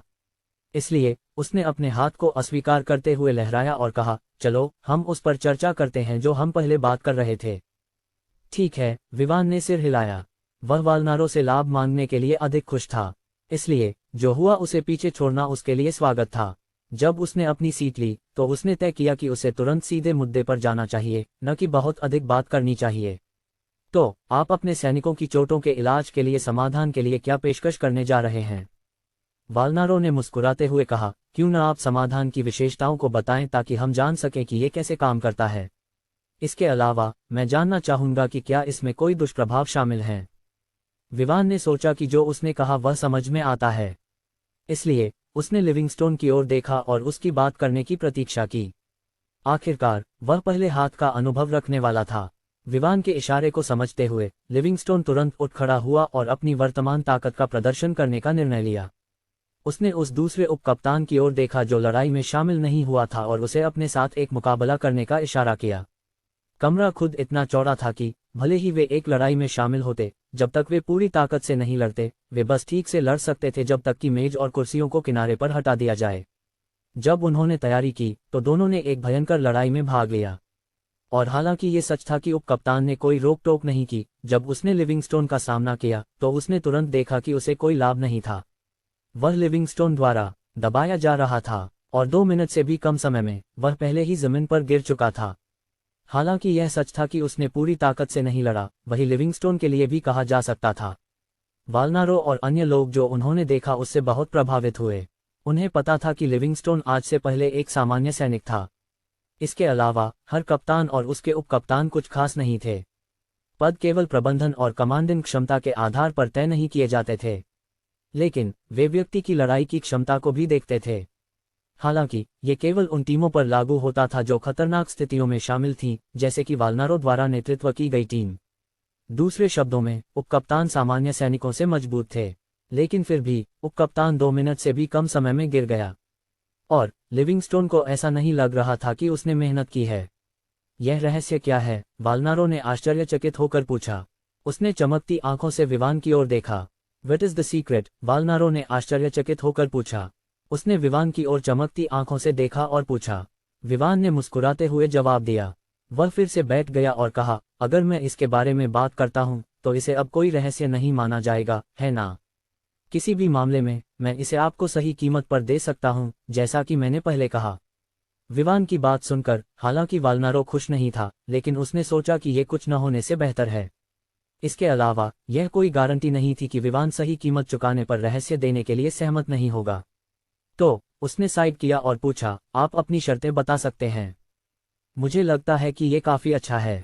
न केवल ये चोटों को ठीक कर सकता है, बल्कि यह उस व्यक्ति की ताकत को भी बढ़ा सकता है जो आपके इस रहस्य का उपयोग करता है। इसलिए जब तक यह एक स्वीकार्य कीमत है, हम व्यापार कर सकते हैं। विवान ने एक पल सोचा और कहा, आपको पता होना चाहिए कि मैं जो रहस्य आपको बताने जा रहा हूं उसकी कितनी महत्वपूर्णता है। अब तक मेरी टीम के सदस्यों के अलावा कोई और नहीं है, इसलिए आपको इस बात की चिंता नहीं करनी चाहिए कि कोई और भी यही चीज रखता है। खैर, जब तक आप उस समाधान को लीक नहीं करते जो मैं आपको देने जा रहा हूं। लेकिन बेशक जब तक आपको ये परवाह नहीं है कि आपके दुश्मन इसे प्राप्त कर लें। जब वह बोल रहा था, विवान ने अपनी जेब से समाधान निकाला। उसने इसे वाल्नारो को दिखाया। वाल्नारो ने विवान के हाथ से छोटी बोतल ली और ध्यान से देखा। उसने छोटी बोतल और उसके अंदर के तरल से कुछ विशेष नहीं पाया। उसे इस बात पर संदेह हो रहा था कि क्या ये छोटी तरल वास्तव में किसी को ठीक करने और मजबूत करने जैसा जादुई काम कर सकती है। लिविंगस्टोन ने तुरंत उसकी शंकाओं को देख लिया, इसलिए वह आगे आया और बोला, कैप्टन, आपको इस बारे में चिंता करने की जरूरत नहीं है। मैंने और अन्य 5 ने इसे आजमाया है। वास्तव में अन्य 20 ने पहले ही समाधान लिया है, और परिणाम स्पष्ट हैं जब समाधान लिया जाता है। इसके अलावा अब तक कोई दुष्प्रभाव नहीं देखे गए हैं। वाल्नारो की आंखें और भी संकीर्ण हो गई जब उसने समाधान को और ध्यान से देखा। फिर उसने विवान की ओर देखा और पूछा, क्या आप सुनिश्चित हैं कि कोई दुष्प्रभाव नहीं है? आखिरकार ये विश्वास करना मुश्किल है कि कुछ ऐसा है जो अद्भुत कर सकता है फिर भी इसके कोई दुष्प्रभाव नहीं है। मैं आपकी शंकाओं को जानता हूं, और अगर आप दुष्प्रभाव कहते हैं तो मुझे यह मानना पड़ेगा कि एक बार जब कोई इसे लेता है तो एक दुष्प्रभाव होता है, विवान ने कहा। विवान के शब्दों ने चारों ओर के लोगों को आश्चर्यचकित कर दिया, खासकर लिविंगस्टोन को। अब तक उसने खुद कोई दुष्प्रभाव नहीं अनुभव किया था। क्या ये हो सकता है कि विवान ने उसे झूठ बताया और दुष्प्रभाव केवल बाद में प्रकट होंगे? लेकिन उसने नहीं सोचा कि यह संभव है। विवान के चरित्र से वह ऐसा व्यक्ति नहीं लगता था जो वास्तव में ऐसा कुछ करेगा। वह निश्चित था कि विवान ने उसे पहले ही बता दिया होगा कि समाधान में कुछ दुष्प्रभाव हैं। इसलिए उसने विवान के स्पष्टीकरण का इंतजार करने का निर्णय लिया। एक बार जब आप समाधान लेते हैं तो आप निश्चित रूप से कुछ ही सेकंड में ताकत प्राप्त करेंगे। अगर आप आंतरिक रूप से घायल हैं तो आपको इस बारे में चिंता करने की आवश्यकता नहीं है, क्योंकि यह उस क्षण में ठीक हो जाएगा, विवान ने समझाया। एक बार जब कोई समाधान लेता है तो वह व्यक्ति बड़ी मात्रा में ताकत से भर जाएगा, और उस व्यक्ति को इसे बाहर निकालने की आवश्यकता होगी। वह शायद वही है जिसे दुष्प्रभाव माना जा सकता है। वाल्नारो और अन्य लोग विवान को अजीब तरीके से देखते हुए मुंह खुले रह गए। हालांकि उन्होंने सोचा था कि विवान के चेहरे के अनुसार कुछ गंभीर है, लेकिन उन्होंने कभी नहीं सोचा था कि अंत में वह जो बात कर रहा था वह केवल अतिरिक्त ऊर्जा को बाहर निकालने के बारे में थी। विवान ने उनकी नजरों को नजरअंदाज किया और जारी रखा, कमजोर शारीरिक स्थिति वाले किसी के लिए परिणाम वही होंगे जैसा मैंने कहा, लेकिन अंतर ये होगा कि अतिरिक्त ऊर्जा को बाहर निकालने के बाद उस व्यक्ति को कुछ घंटों की विश्राम की आवश्यकता होगी। हालांकि वह अतिरिक्त ऊर्जा को बाहर निकालने की बात कर रहा था, सच्चाई ये थी कि किसी की गतिविधि में वृद्धि वास्तव में इस तथ्य के कारण थी कि शरीर उस ऊर्जा के उपभोग को तेज करना चाहता था जो शरीर को मजबूत करने वाले समाधान द्वारा लाया गया था। जिन लोगों की ताकत सामान्य वयस्कों से पहले से ही अधिक थी, उनके लिए परिणाम ये होगा कि उन्हें केवल बाहर निकालने की आवश्यकता होगी। लेकिन यही सब कुछ है, कोई कमजोर करने वाला प्रभाव नहीं होगा। जिन लोगों की ताकत सामान्य से बहुत अधिक है, उनके लिए उन्हें अपनी ताकत में वृद्धि के अलावा कुछ भी अनुभव नहीं होगा। मुझे लगता है कि आप अब समझ गए हैं कि मैं किस दुष्प्रभाव के बारे में बात कर रहा था। वाल्नारो ने विवान की ओर देखा। कम से कम वह प्रभावित था। विवान के शब्दों से ये स्पष्ट था कि उसने इसे वितरित करने से पहले समाधान पर बहुत शोध किया था। वह अब सोच रहा था कि वह किस श्रेणी में है, लेकिन कम से कम वह निश्चित था कि वह दूसरी श्रेणी में है, जो सामान्य वयस्कों से मजबूत हैं। शायद वह सामान्य मजबूत लोगों से भी मजबूत था। उसने कुछ कल्पनाएं करने से खुद को रोक नहीं पाया। जाओ और इसे लो। अगर आप इसका उपयोग कर सकते हैं तो ये बेहतर होगा। इस तरह आप समाधान के महत्व को आसानी से जान सकते हैं। इसलिए जब मैं कीमत का उल्लेख करूंगा तो आप जानेंगे कि हम किस बारे में बात कर रहे हैं, विवान ने कहा। वाल्नारो ने सिर हिलाया और विवान के कहे अनुसार किया। उसने छोटी बोतल का ढक्कन खोला और एक ही बार में बोतल में मौजूद तरल का थोड़ा सा हिस्सा गटक लिया। अगले सेकंड, जैसे सभी अन्य लोगों ने शरीर को मजबूत करने वाले समाधान का अनुभव किया था, उसने अपने शरीर में गर्म धारा का अनुभव किया। फिर उसने अपने मांसपेशियों में विस्फोटक ताकत महसूस की। ये एक अत्यधिक सुखद क्षण था, एक ऐसा क्षण जहां उसका मन अपने काम से संबंधित सभी तनाव से आराम कर गया। उसने एक आरामदायक सांस छोड़ी। फिर अगले क्षण उसने महसूस किया कि उसके शरीर में बहुत अधिक ताकत है। वह वास्तव में किसी से लड़ना चाहता था ताकि वह अपनी ऊर्जा को बाहर निकाल सके। इसी क्षण में उसे विवान के शब्द याद आए। ये था कि जो सामान्य वयस्कों से मजबूत हैं, उन्हें बाहर निकालने की आवश्यकता होगी। उसने सोचा था कि वह शायद सामान्य मजबूत लोगों से मजबूत है, लेकिन अब ऐसा लग रहा था कि उसने इस बारे में बहुत सोचा था। और अगर विवान उस मजबूत व्यक्ति की प्रतिक्रिया बता सकता है जो समाधान ले रहा है, तो क्या इसका मतलब यह नहीं था कि कोई ऐसा व्यक्ति था जो उससे कहीं अधिक मजबूत था? और वह सोच रहा था कि विवान उसे कहां से लाया था। उसने अपने उपकप्तानों की ओर देखा, लेकिन उनमें से कोई भी उसकी वर्तमान ताकत को संभालने में सक्षम नहीं होगा। आखिरकार वह महसूस कर सकता था कि उसकी ताकत वास्तव में इस समय दोगुनी हो गई थी। जहां तक लिविंगस्टोन का सवाल था, वह निश्चित नहीं था कि वह उससे मजबूत है या नहीं। शायद वह वास्तव में जीत सकता है। इस बारे में सोचते हुए वाल्नारो, जो पहले ही अपने पैरों पर खड़ा हो चुका था, बस लिविंगस्टोन से एक मुकाबला करने के लिए पूछने वाला था जब उसे विवान ने रोक दिया। लिविंगस्टोन तुम्हें संभाल नहीं पाएगा। वह समाधान तुम्हारी ताकत को 2 गुना बढ़ा देगा। और जब मैं 2 कहता हूं, तो मेरा मतलब है कि ये 2 वयस्कों की ताकत के बराबर है। दूसरे शब्दों में, अगर एक वयस्क की ताकत 50 किलोग्राम है, तो समाधान तुम्हारी ताकत को 100 किलोग्राम बढ़ा देगा। कुल मिलाकर तुम 150 किलोग्राम के बराबर मजबूत हो जाओगे, विवान ने समझाया। दूसरे शब्दों में, जितना तुम पहले समाधान लेने से पहले मजबूत थे, उतना ही तुम दूसरों की तुलना में मजबूत हो जाओगे। इसका मतलब है तुम्हारी मूल ताकत सबसे महत्वपूर्ण है। और एक कप्तान के रूप में तुम स्पष्ट रूप से लिविंगस्टोन से मजबूत थे जब तुम दोनों ने अभी तक समाधान नहीं लिया था। दूसरे शब्दों में, समाधान उन सभी की ताकत को समान मात्रा में बढ़ाता है जो इसे लेते हैं।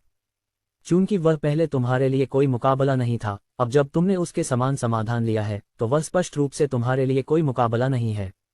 जब उसने ये सुना, वाल्नारो ने समझ लिया, लेकिन वह अभी भी अपनी ऊर्जा को बाहर निकालना चाहता था। तो वह किससे लड़ेगा?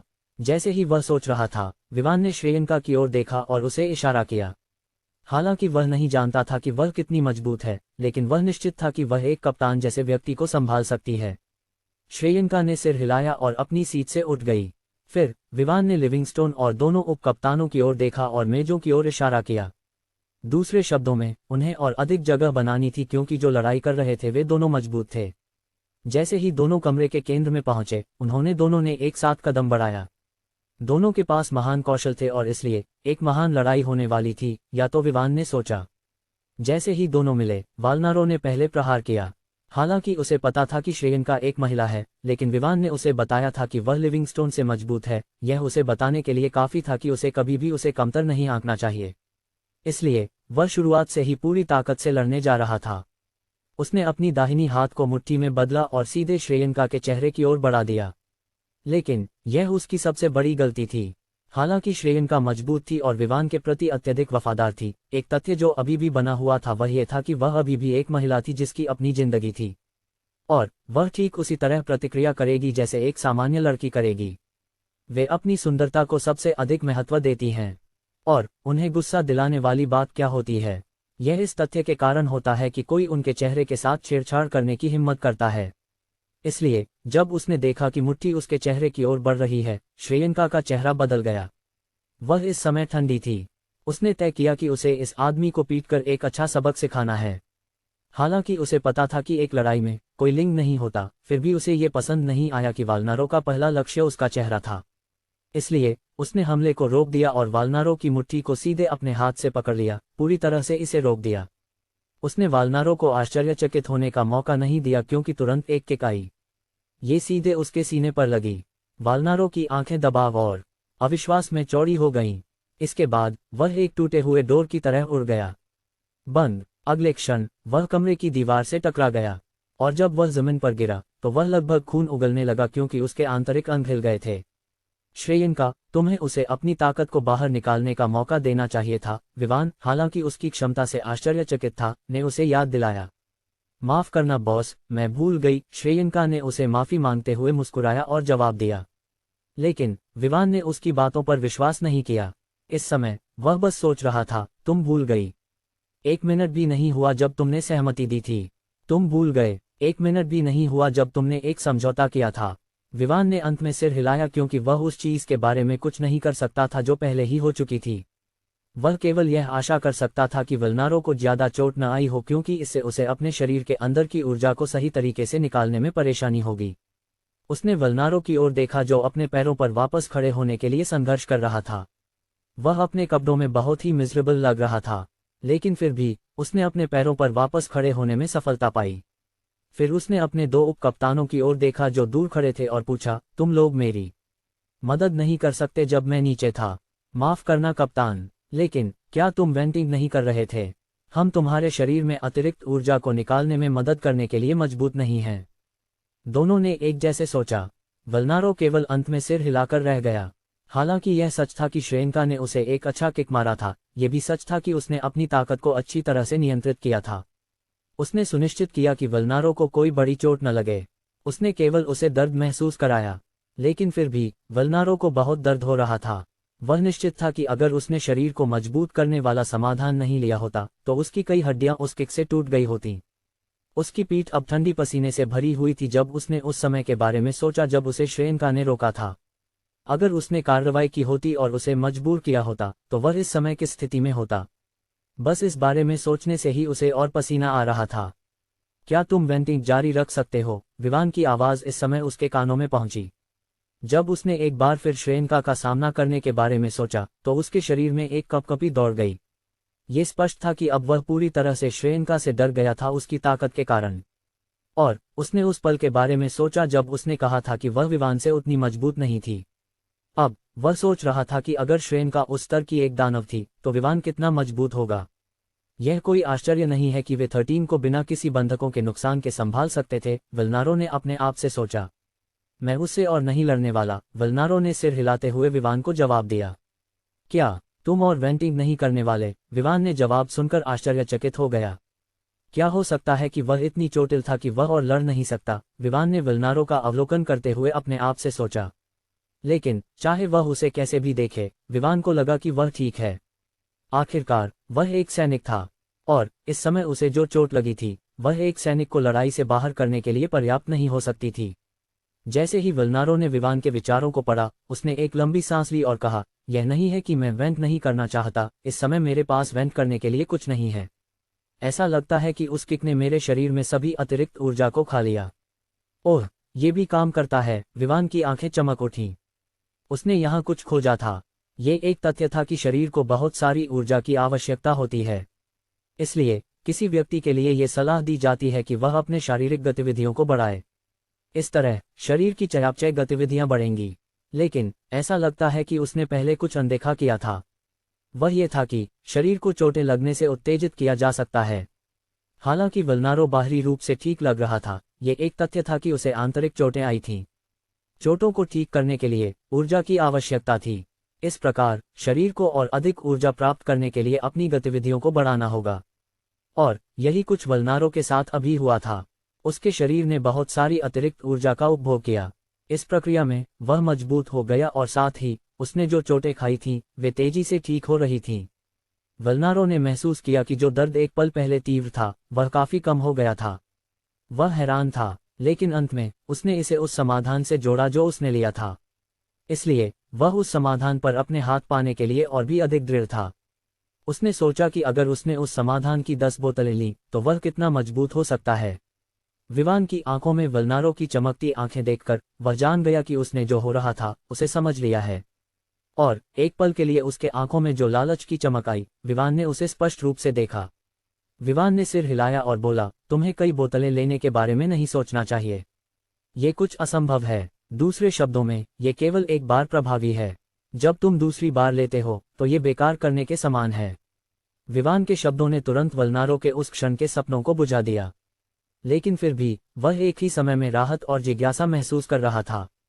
राहत की विवान, जो समाधान का स्रोत था, कई बोतलें लेकर अत्यधिक मजबूत नहीं होगा। इस तरह अगर उसने शहर में एक नरसंहार शुरू करने का फैसला किया तो उसे रोकना बहुत मुश्किल होगा। साथ ही वह ये जानने के लिए उत्सुक था कि विवान और श्रेयंका इतनी मजबूत कैसे हो गए। ये स्पष्ट था कि वे अपनी ताकत के लिए मुख्य रूप से समाधान पर निर्भर नहीं थे। शायद विवान के पास एक बेहतर समाधान था जो कुछ और कर सकता था। इस विचार से वल्नारो की आंखें फिर से चमक उठीं। उसने सोचा कि विवान उनसे समाधान जारी करने के लिए कितना शुल्क लेगा। ठीक है, चलो समाधान के बारे में बात करते हैं। तुम हमसे क्या कीमत लेना चाहोगे ताकि तुम हमें समाधान का फॉर्मूला दे सको? वल्नारो ने कमरे को फिर से व्यवस्थित करने के बाद एक सीट ली और पूछा। विवान ने उसकी ओर देखा और सिर हिलाया। समाधान ऐसा नहीं है जिसे बड़े पैमाने पर उत्पादित किया जा सके, लेकिन मैं तुम्हें एक निश्चित मात्रा में एक निश्चित अवधि में देने का वादा कर सकता हूँ। हालांकि मुझे यकीन है कि कई सैनिक हैं, मुझे विश्वास है कि तुम सभी सैनिकों को इस तरह से समाधान नहीं दोगे। तो मुझे विश्वास है कि मैं समाधान की आपूर्ति बनाए रख सकता हूँ। फॉर्मूला के लिए उसे भूल जाओ। ये केवल इसलिए है क्योंकि मैं ही एकमात्र व्यक्ति हूं जो समाधान का उत्पादन कर सकता हूं, विवान ने कहा।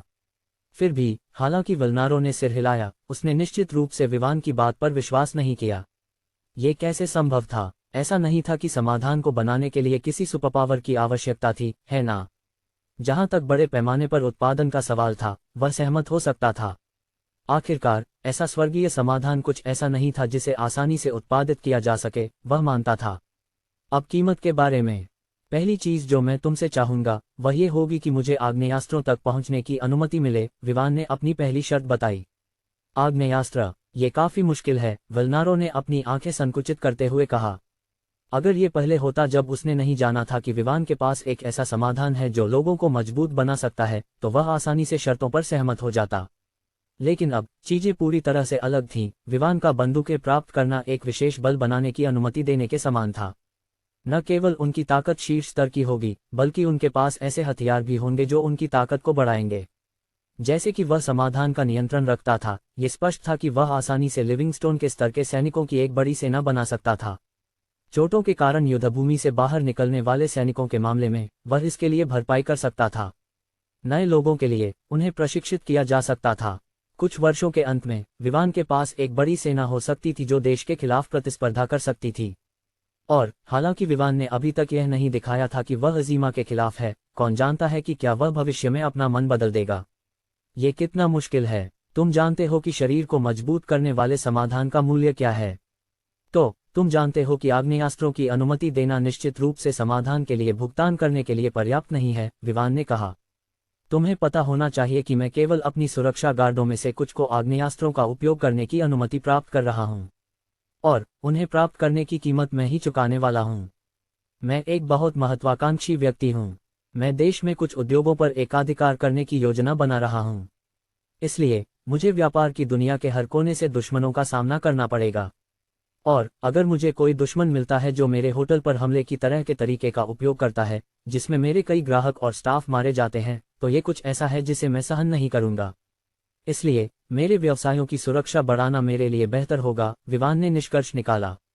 वल्नारो ने इसके बारे में सोचा और देखा कि यह समझ में आता है।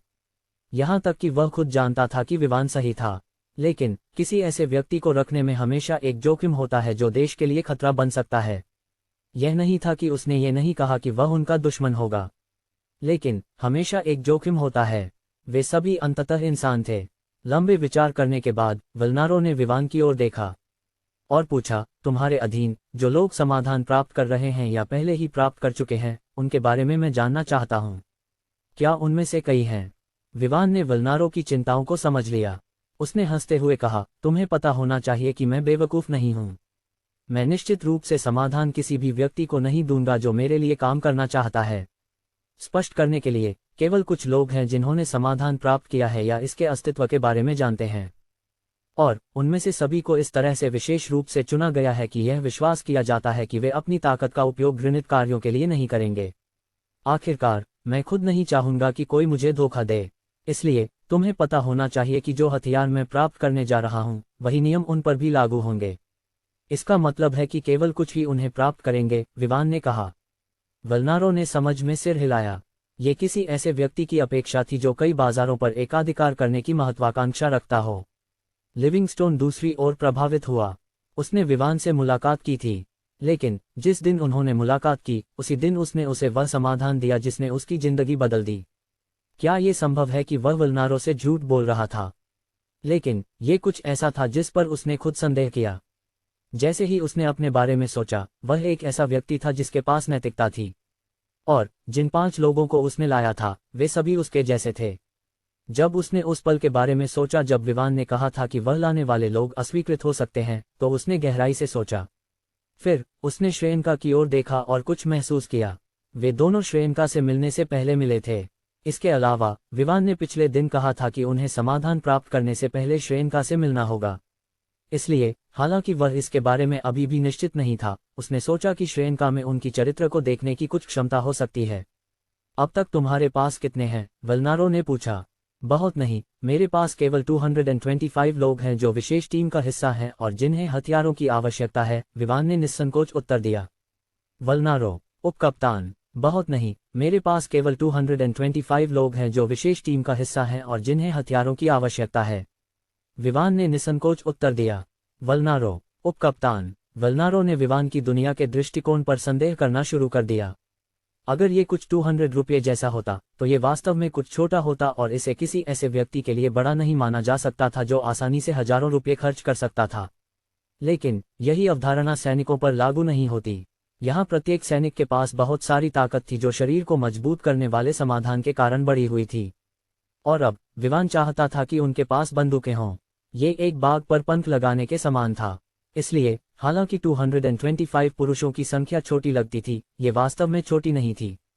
वल्नारो खुद एक कंपनी का नेतृत्व कर रहा था जिसमें 200 सैनिक शामिल थे, जिसमें वह और 2 उपकप्तान भी शामिल थे। इसलिए, अगर विवान के 200 से अधिक पुरुषों ने हथियारों के साथ उसकी वर्तमान सैनिकों का सामना किया, तो वह निश्चित रूप से पूरी तरह से हार जाएगा। यहाँ तक कि दूसरी तरफ की ताकत भी अधिक थी, जो गति, प्रतिक्रिया और शारीरिक संवेदनाओं पर लागू होती थी। वे निश्चित रूप से उसकी कंपनी के साथ कुछ करने से पहले ही उनकी कंपनी का सामना कर सकते थे। उसने हार मानते हुए साइड किया। शायद वह नहीं जानता था कि कुछ लोग जिस दुनिया में हैं, उसे कैसे देखते हैं। लेकिन एक बात निश्चित थी, उसे यहाँ से बाहर निकलते ही विवान की पृष्ठभूमि की गहराई से जांच करनी होगी। उसे सुनिश्चित करना था कि सब कुछ सही स्थिति में हो। और शायद, अगर वह ये पता लगा सके कि विवान की पृष्ठभूमि बड़ी नहीं थी, तो वह ये सुनिश्चित करने के लिए तरीके खोज सकता था कि विवान देश के खिलाफ न जाए। ठीक है, मैं तुम्हारे लिए ये व्यवस्था करूंगा, लेकिन मैं केवल यह आशा करता हूं कि तुम उन पुरुषों को नियंत्रित कर सकोगे जो बंदूकें पकड़ेंगे। वल्नारो ने साइड करते हुए कहा। चिंता मत करो, वे अपनी भूमिका के खिलाफ नहीं जाएंगे। इसके अलावा, वे अकेले नहीं होंगे। भविष्य में निश्चित रूप से और भी लोग शामिल होंगे, विवान ने मुस्कुराते हुए कहा। वल्नारो लगभग खून उगलने वाला था, हालांकि उसकी आंतरिक चोटें ठीक हो चुकी थीं। अब वह वास्तव में चिल्लाना चाहता था, तुम्हारा मतलब क्या है कि भविष्य में और लोग शामिल होंगे? मैं यहाँ ये कहना चाहता हूँ कि तुम्हारी टीम पहले से ही एक निजी सेना के लिए बड़ी है। अब तुम कह रहे हो कि तुम भविष्य में और जोड़ोगे। हालांकि वह ये चिल्लाना चाहता था, उसने सोचा कि इस समय यह अच्छा नहीं होगा। वह विवान के साथ बातचीत को पूरा करना चाहता था ताकि वह यहाँ से बाहर निकल सके और विवान की जांच कर सके। उसने विवान की ओर देखा और बेबसी से कहा, दूसरा क्या है? दूसरा ऐसा कुछ है जिसके बारे में मैंने अभी तक नहीं सोचा है। सीधे शब्दों में कहें, मैं भविष्य में सेना से मदद लेना चाहूंगा, लेकिन आश्वस्त रहो कि मैं अपनी सीमाओं को जानता हूं और ऐसा कुछ नहीं मांगूंगा जो बहुत अधिक माना जाएगा। विवान ने कुछ समय सोचने के बाद उत्तर दिया। फिर उसने जारी रखा, मैं तुम्हें समाधान साप्ताहिक रूप से दूंगा। जो मात्रा वितरित की जाएगी वह उत्पादन पर निर्भर करेगी, क्योंकि ये कुछ ऐसा नहीं है जिसे मैं ये सुनिश्चित कर सकूं कि तुम कल 100 प्राप्त करोगे या कुछ और। विवान स्पष्ट रूप से ये दिखा रहा था कि शरीर को मजबूत करने वाले समाधान का उत्पादन करना कितना कठिन है, लेकिन वास्तव में ये कुछ इतना सरल था। जहां तक लागत का सवाल था, वह उन सामग्रियों को खरीदने में सक्षम था जो उन गोलियों के उत्पादन के लिए आवश्यक थी जो 1 लाख लोगों द्वारा उपयोग की जा सकें। खैर, यह इस बात पर निर्भर करता था कि वह अपने पास मौजूद पैसे के साथ कितने संयमित थे। फिर भी ये पूरी तरह से लाभ था, लेकिन कोई भी ये नहीं कह सकता था कि विवान केवल एक मुनाफाखोर था। एक बात के लिए उसने गोली के नुस्खे को नहीं चुना। वह उस अंतिम चैंपियनशिप के दौरान कड़ी मेहनत करने वाला था ताकि वह नुस्खा प्राप्त कर सके। इसके अलावा प्रणाली कुछ ऐसी थी जिसे उसने पाने के लिए भाग्यशाली पाया, और भाग्य अंततः एक व्यक्ति की ताकत का हिस्सा होता है। इसलिए वह केवल ये सुनिश्चित कर रहा था कि वह शरीर को मजबूत करने वाले समाधान से अधिकतम प्राप्त कर सके। हालांकि गोलियां महंगी नहीं थी और न ही उत्पादन की प्रक्रियाएं, वहां सबसे महंगी चीज निश्चित रूप से नुस्खा था।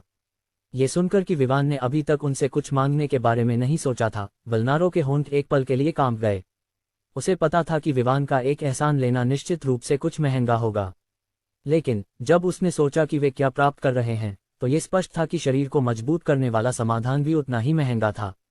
कुछ समय बाद उसने विवान की ओर देखा और सिर हिलाया। ठीक है, लेकिन कुछ चीजें हैं जिनके बारे में मुझे पहले उच्च अधिकारियों से बात करनी होगी। हालांकि मैंने पहले ही सहमति दे दी है। तुम कुछ मांगना चाहते थे जो पूरी सेना से हो और न कि उस कंपनी से जिसका मैं नेतृत्व कर रहा हूं।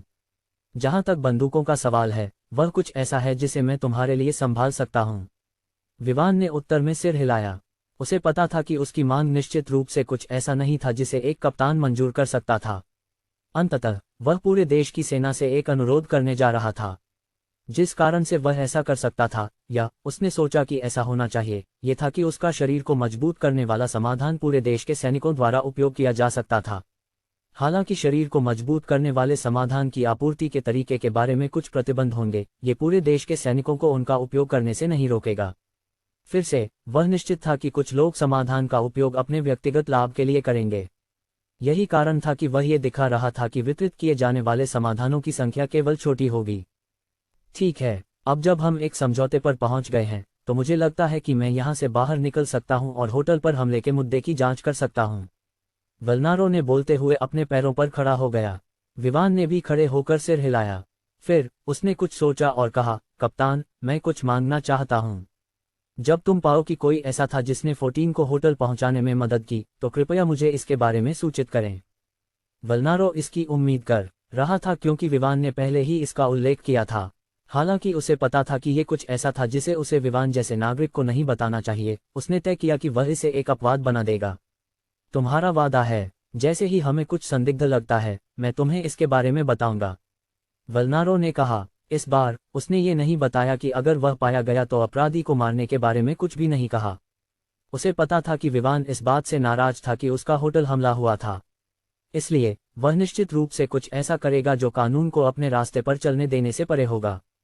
फिर भी यहां तक कि वल्नारो खुद उस हमले के पीछे के व्यक्ति से प्रभावित नहीं था। कई लोग मारे गए थे, हालांकि वे शामिल नहीं थे। इसलिए अगर ऐसा व्यक्ति अंत में मर गया तो उसे कोई आपत्ति नहीं होगी। खैर, ये सब तभी होगा जब वास्तव में कोई ऐसा हो जो पीछे से धागे खींच रहा हो। इस प्रकार बातचीत वहीं समाप्त हुई। वल्नारो बाहर कमरे के बाहर इंतजार कर रहे सैनिकों से मिलने गया ताकि वह जो हुआ उसका रिपोर्ट दे सके। दूसरी ओर होटल के सभी शीर्ष प्रबंधन पहले से ही होटल के सम्मेलन हॉल में एकत्र हो चुके थे। हालांकि उनमें से अधिकांश ने हमले के सदमे का सामना किया था या दूसरों को मरते हुए देखा था, वे फिर भी एकत्र हुए जब उन्हें पता चला कि उन्हें बचाने वाला नया मालिक था। विवान श्रेयंका के साथ सम्मेलन कक्ष में गया। जहां तक लिविंगस्टोन और अन्य का सवाल था, वे केवल इंतजार कर सकते थे और विवान के साथ एडेन रेसिडेंशियल बिल्डिंग जा सकते थे। ये केवल इसलिए था क्योंकि उसने सोचा कि अगर कोई ऐसा व्यक्ति है जो विशेष रूप से उसे लक्षित कर रहा है, तो उसे जितनी जल्दी हो सके सावधानियां ले लेनी चाहिए। हालांकि यह असंभव लग रहा था कि कोई ऐसा व्यक्ति था जो जानता था कि विवान के पास क्या संपत्तियां हैं, क्योंकि श्रेयंका ने उसकी जानकारी को प्रतिबंधित कर दिया था। यह नहीं कहा जा सकता था कि कोई ऐसा व्यक्ति हो सकता है जो इसे प्राप्त कर सके। अंततः कोई भी सर्वशक्तिमान नहीं होता। सम्मेलन कक्ष में प्रवेश करने के बाद विवान ने मुख्य मेज के चारों ओर बैठे लोगों को देखा। उनमें से प्रत्येक उदास लग रहा था, लेकिन निश्चित रूप से कुछ ऐसे थे जो इस समय अपनी भावनाओं या अभिव्यक्तियों को छिपाने की पूरी कोशिश कर रहे थे। जब उन्होंने देखा कि विवान अंदर आया, तो हालांकि यहाँ अधिकांश लोग इस बात से हैरान थे कि वह उन्हें बचाने वाला था, जब प्रबंधक ने पुष्टि की कि विवान मालिक है, तो वे सभी सम्मान में खड़े हो गए। हालांकि विवान को इससे कोई फर्क नहीं पड़ा। उसने उन्हें देखा और कहा, आप सभी बैठ सकते हैं। तनाव में रहने की कोई आवश्यकता नहीं है। मुझे पता है कि आप में से अधिकांश इस समय कुछ कठिनाइयों का सामना कर रहे हैं, विशेष रूप से भावनात्मक रूप से। .. जब विवान होटल के शीर्ष प्रबंधन कर्मचारियों से बात कर रहा था, वल्नारो दूसरी ओर उन रिपोर्टों को देख रहा था जो जल्दी से तैयार की गई थीं। रिपोर्टों में मूल रूप से जानकारी थी जो यहाँ इकट्ठा की गई थी कि चीजें कैसे हुई या यहाँ क्या कहा गया था। जब उसने सब कुछ पढ़ा, तो उसने पाया कि जानकारी बस वही थी जो उसे होटल के बाहर खड़े होने पर मिली थी। ठीक है, मुझे सीसीटीवी फुटेज लाओ, वल्नारो ने कहा। हालांकि यह सच था कि वह देख सकता था कि विवान और श्रेयंका का कई बार उल्लेख किया गया था, फिर भी उसने सोचा कि अगर वह खुद कार्रवाई देख सके तो यह अच्छा होगा। कुछ समय बाद वल्नारो एक स्क्रीन के सामने बैठा और कार्रवाई को देख रहा था। 14 ने कुछ भी नहीं हटाया क्योंकि वे वीडियो को एक संदेश के रूप में छोड़ना चाहते थे जब वे सफल हो जाएंगे। लेकिन अंत में वे मारे गए। अपने दुश्मनों को संदेश भेजने के बारे में तो भूल ही जाएं। अब वीडियो का एकमात्र उपयोग यह दिखाने के लिए था कि उन्हें किसने संभाला। वल्नारो ने सब कुछ ध्यान से देखा और वीडियो में दिखाया गया कि कोई मारा जा रहा था या बेहोश किया जा रहा था, लेकिन अंत में वहां कोई भी नहीं दिखा। दूसरे शब्दों में, जो सभी हत्याएं कर रहा था वह अदृश्य था। इस बिंदु पर अगर उन्हें गवाहों से जानकारी नहीं मिली होती तो वे नहीं जानते कि 14 को संभालने वाला विवान था जो अपनी पीए के साथ था। इस समय वल्नारो केवल यही सोच सकता था, क्या उसके पास भी ऐसा समाधान है जो किसी को अदृश्य बना देता है। फ्रेंड्स, आज का एपिसोड यही खत्म होता है। मिलते हैं नेक्स्ट